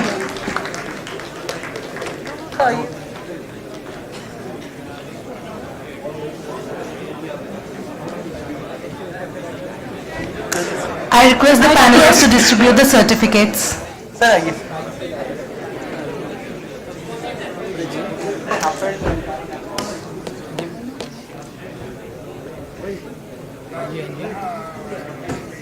जी जी हाँ जी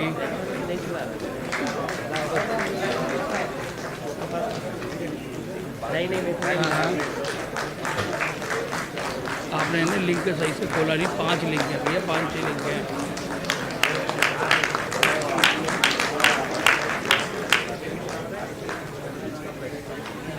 हाँ मेरे 5-6 link हैं आपने कितने link upload करे दो और करो ना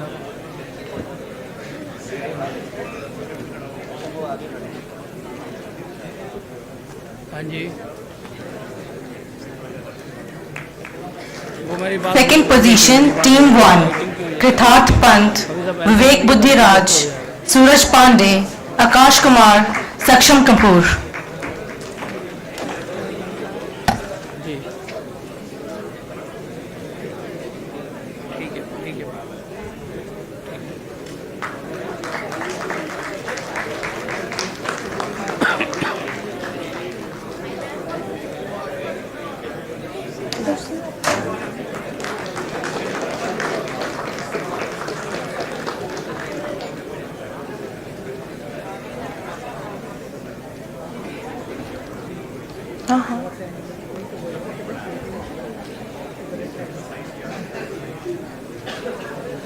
Sir? Second set of winners are first position team A7. Milind Tawar, Vinay Mittal, Arun Sankla, Yogesh Sharma, Shailija Sharma.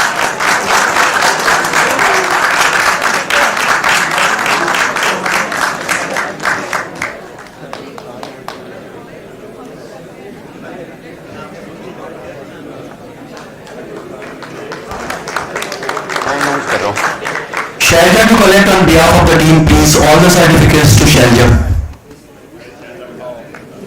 आप अनाउंस करो.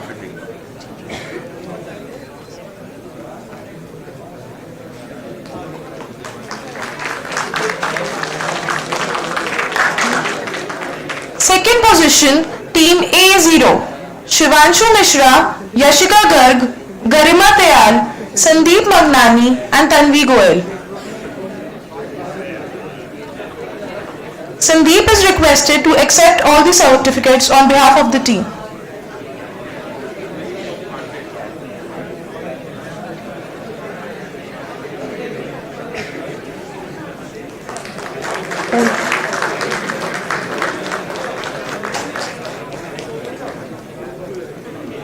The third set of winners are first position Shikhar Sharma, Ayush Srivastav, Kushal Bagrecha, Nishita Singla, Sanjit Jain.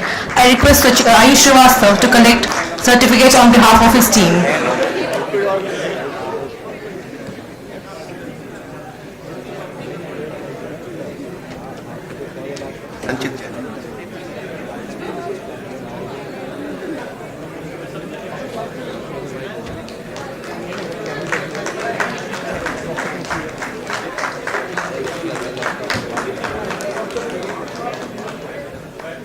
Second position Anubhav Agarwal, Nimish Dubey, Tarun Tiwari, Sarthak Garg and Divesh Madan.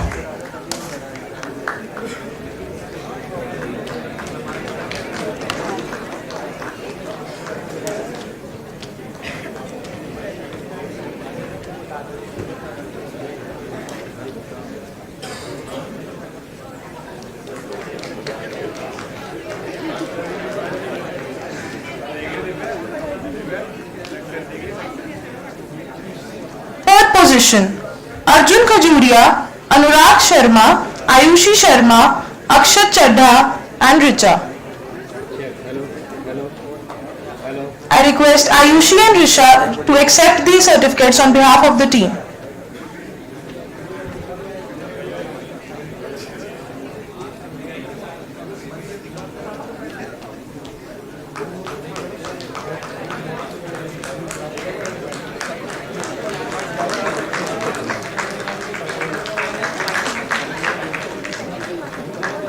The fourth set of winners are first position team A1 members Ayush Sharma, Yash Kumar Lal, Bhavya Garg, Sejal Kumar, Kunal Mujrani and Devanshi Nara.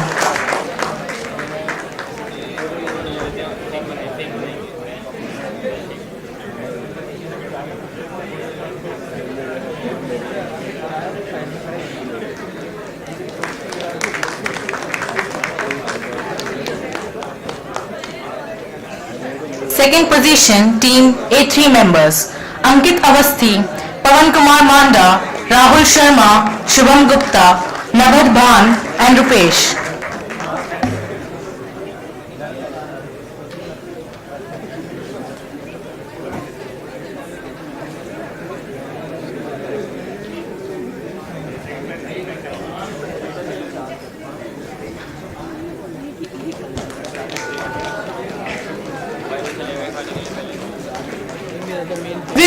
the winners team. First position goes to Kokiri Rimata Rao, Nilesh Shah, Lakshita Sharma, Ayush Mahajan and Soptik Pal.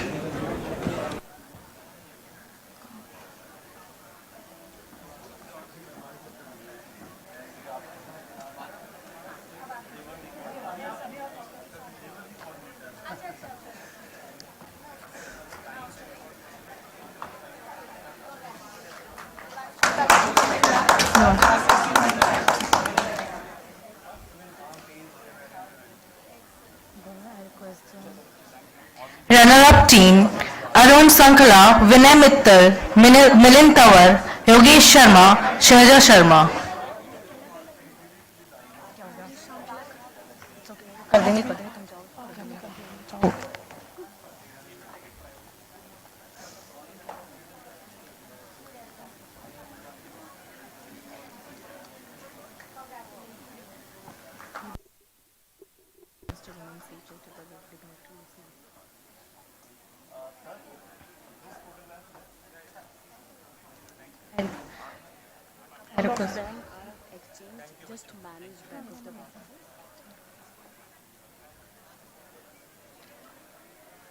I request the students to kindly remain seated till the dignitaries leave.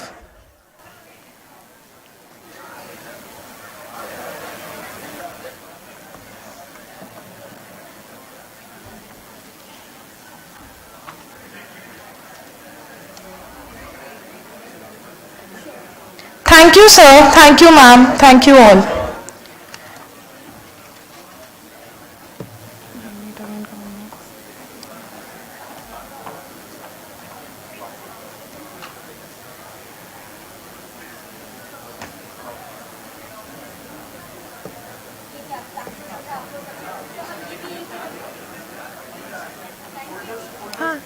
सबको भिजवा दो।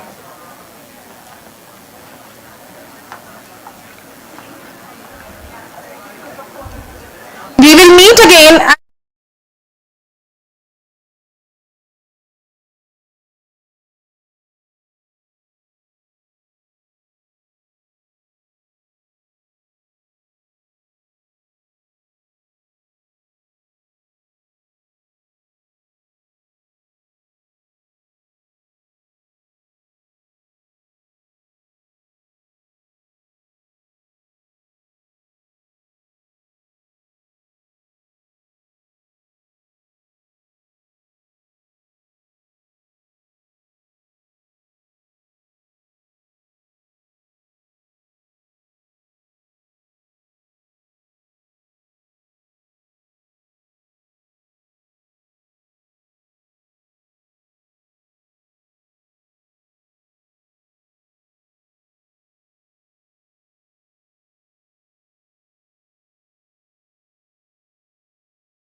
Participants, kindly start filling the first rows.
Of Lal Bahadur Shastri Institute of Management, Delhi, we welcome you all to the second panel discussion of the day. The theme for panel 2 discussion is Capital Markets Innovations. Technology has emerged at the forefront of capital markets because it is critical for executing business and operating strategies. Many shocks have impinged upon the capital markets in the recent years, and dynamic adaptation is underway. We are honored to have with us 5 esteemed panelists who will be joining us in the discussion today. Mr. Vikas Arora,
cover ऐसे 2 3 4 4 ही है ना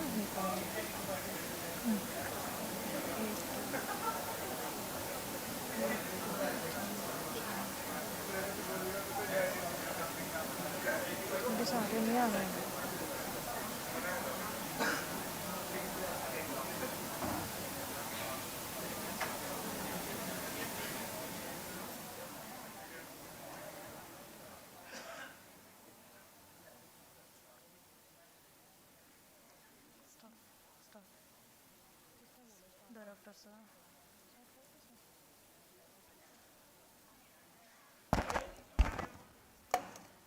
Good afternoon to one and all present here.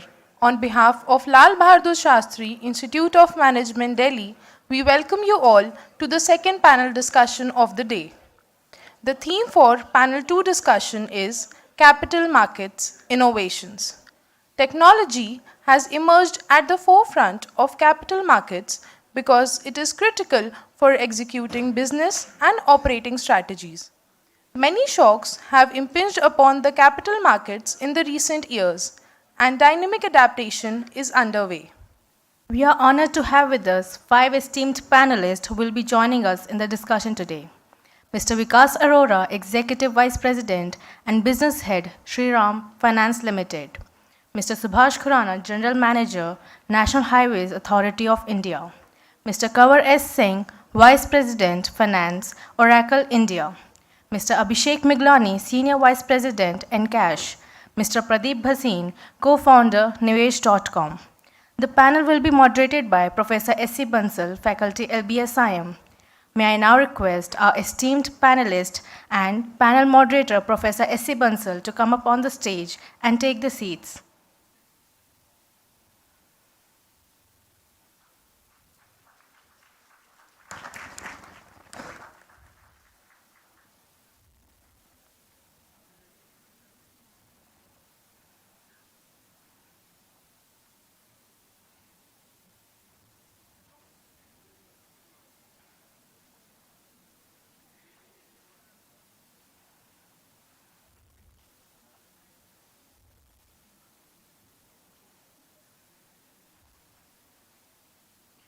We would like to introduce our esteemed panelists, starting with Mr. Vikas Arora.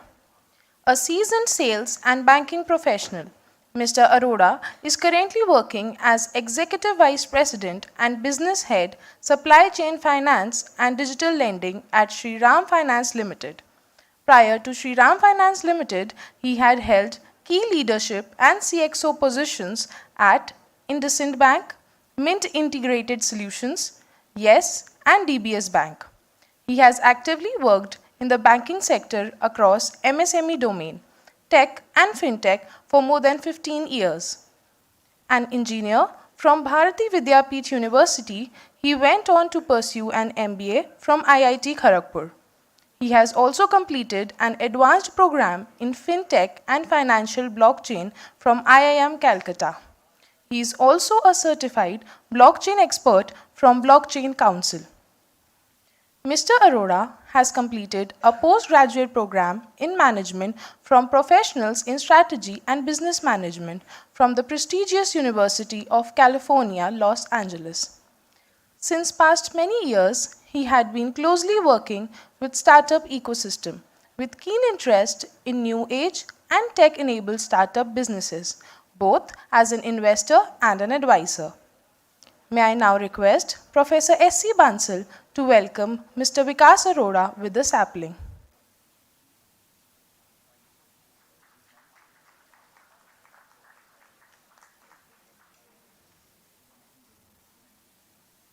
Sir, we are honored to have you with us today. We would now like to introduce Mr. Subhash Khurana. Shri Subhash Khurana is the General Manager Finance in National Highways Authority of India. He holds a bachelor's degree in Commerce and Law from University of Delhi and an associate member of Cost Accountants of India. He also holds an MBA degree from SMU. In the past, he was associated with the CGA, Ministry of Finance, for over 20 years and looked after the government accounts, public works, and its treasury functions. In addition, he held the post of Deputy Director General, Finance in All India Radio. He has approximately 35 years of experience in leading project finance, treasury, audit, asset monetization in road, highways sector, as well as management in banking services. May I now request Professor S.C. Bansal to welcome Mr. Subhash Khurana with the sapling.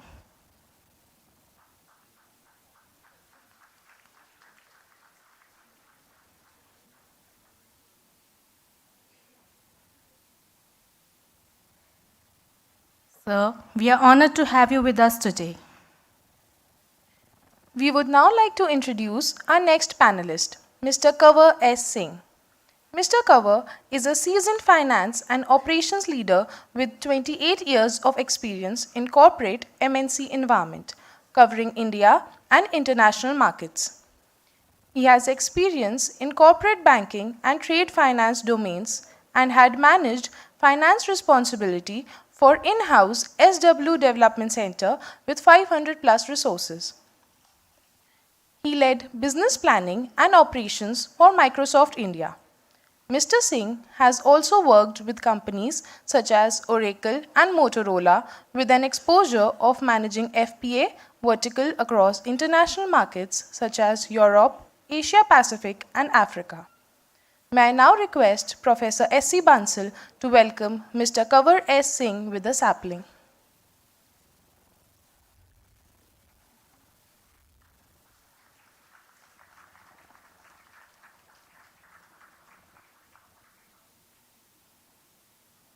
Sir, we are honored to have you with us today. We would now like to introduce Mr. Abhishek Miglani. Mr. Miglani is a business leader with over 11 years of experience in leading P&L and large transformational projects for financial services companies. Mr. Miglani is also an alumnus of LBSIM batch 2010-12. He specializes in building companies 0 to 1 and scaling them to sustainable P&L benchmarks. He has hands-on experience with market positioning, maximizing revenue, increasing profitability potential, seizing new business opportunities, and developing strategic partnerships. He has led business development at multiple fintechs like Indify and Encash, and enabled both the organization to scale to newer heights. In his previous role, Mr. Miglani has worked with various consulting organizations like Boston Consulting Group, PwC, and EY, and advised leading financial services organizations across strategic projects. During this tenure, he has consulted with multiple CXOs across public and private sector banks to advise them on go-to-market strategies, new product and opportunities, and operational efficiency initiatives. May I now request Professor N.C. Bansal to welcome Mr. Abhishek Miglani with the sapling.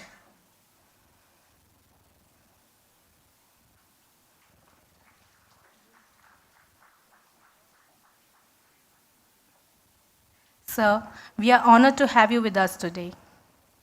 We would now like to introduce our next panelist, Mr. Pradeep Bhasin.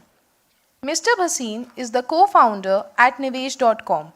He is a financial services professional with a work experience of more than 20 years in various capacities across financial institutions such as banks, mutual funds, and fintech. Currently, he is on course to build India's largest B2B, B2C digital platform in the financial services space at Nivesh. In the past year, he substantially scaled the business with 3 to 5x growth in key parameters.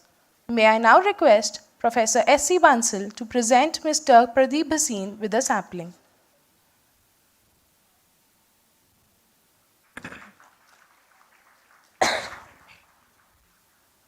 Sir, we are honored to have you with us today. Now, we would like to introduce Dr. S.C. Bansal as the moderator for second panel. Dr. S.C. Bansal is the Professor of Finance and Accounting at LBSIM Delhi. He has more than 45 years of rich experience in teaching and research. Prior to joining LBSIM, he has served in senior faculty positions at Indian Institute of Management, Lucknow, Delhi School of Economics, University of Delhi, National Institute of Financial Management, and the Institute of Company Secretaries of India. We would now like to request Professor S.C. Bansal to initiate the panel discussion.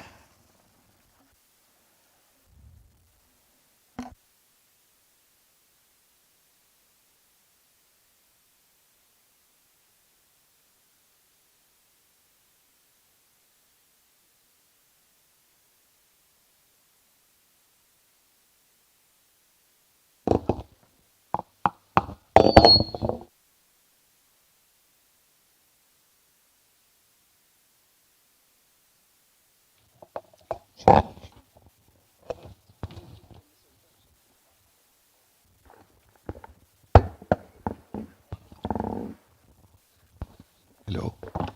Good afternoon to all of you.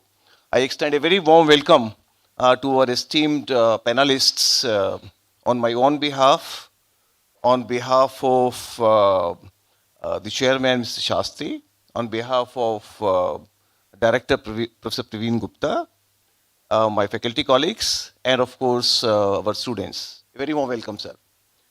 So today's topic that has been given to us is about innovation.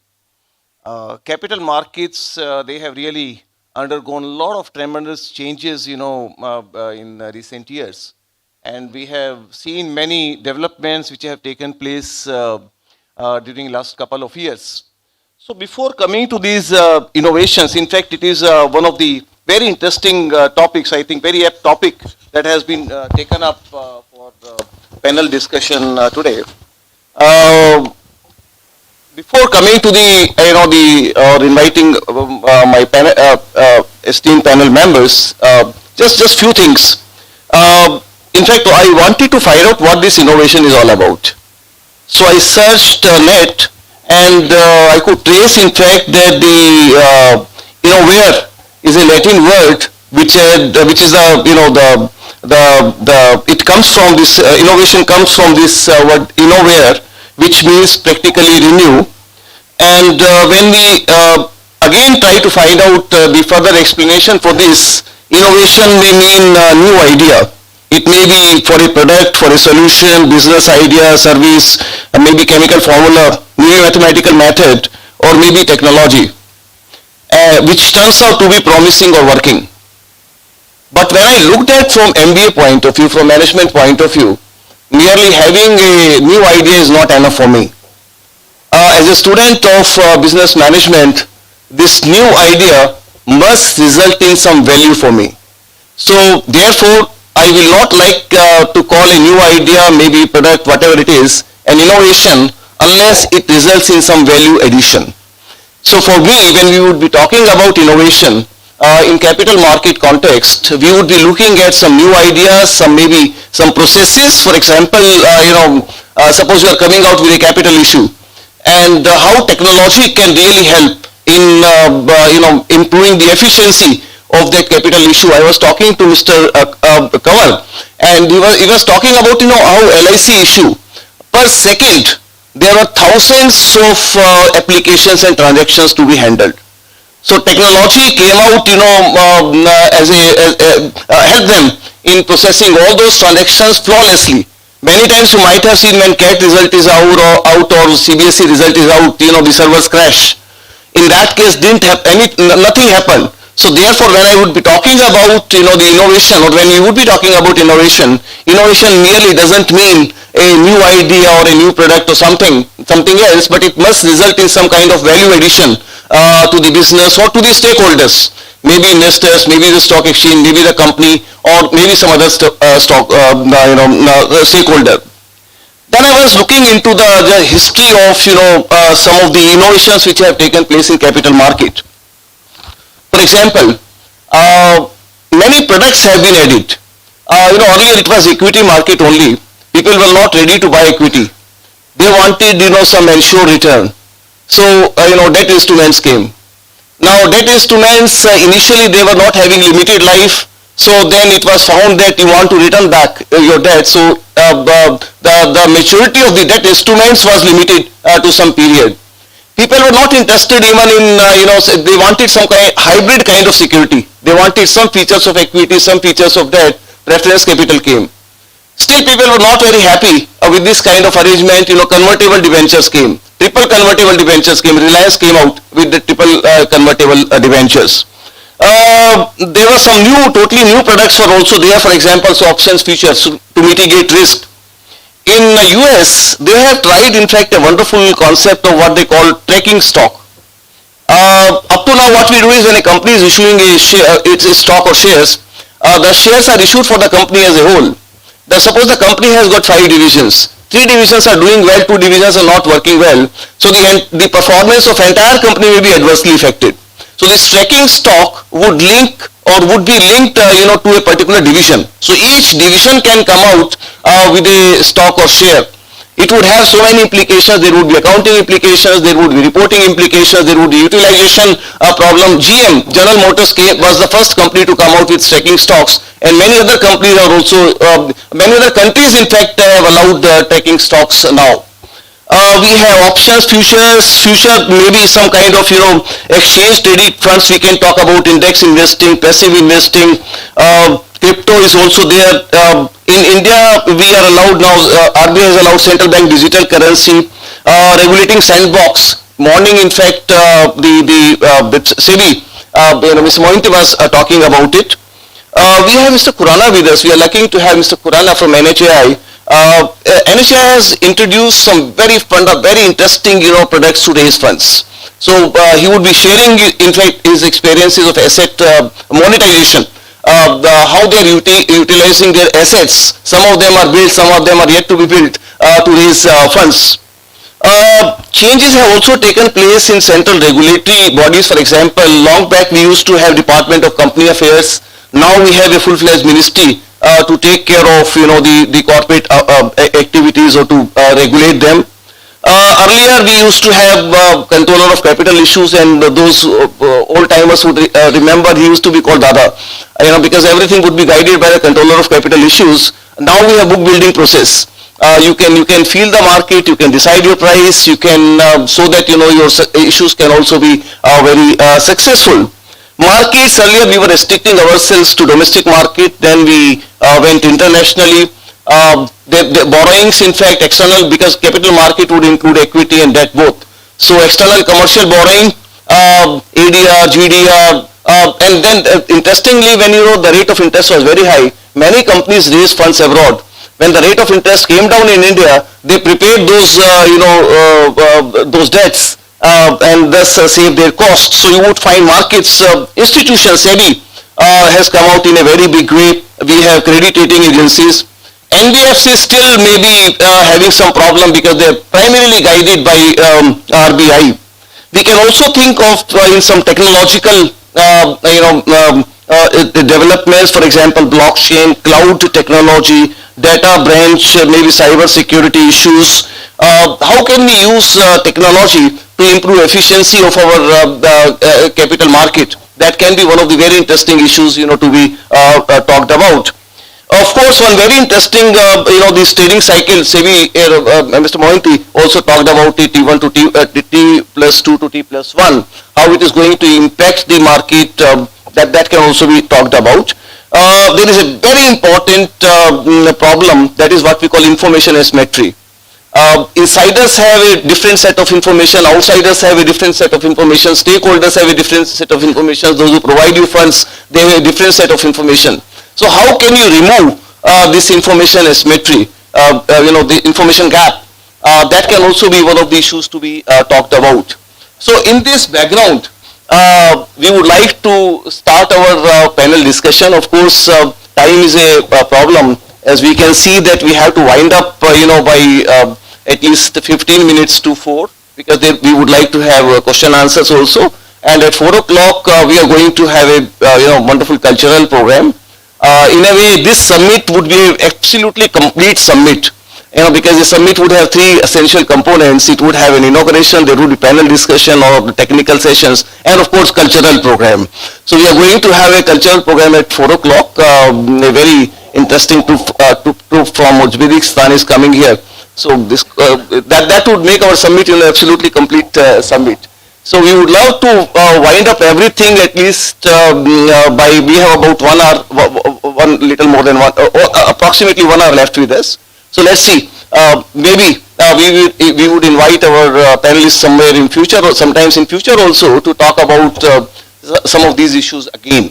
So sir, I would like to take this opportunity to start with this your innovative products. What kind of innovative products and maybe some technological processes that you are thinking of, maybe which can be introduced in the capital market in India, which can really help us, in the coming time.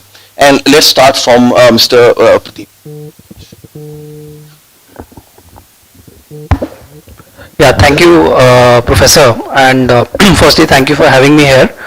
When you talk about innovation in products, I think we've come a full course, and India has taken a huge leap in the last many years. So, I mean, if we go back to my father's time or my grandfather's time, the options were, the primary option remained to put money in a bank fixed deposit, right? The other thing was to invest probably something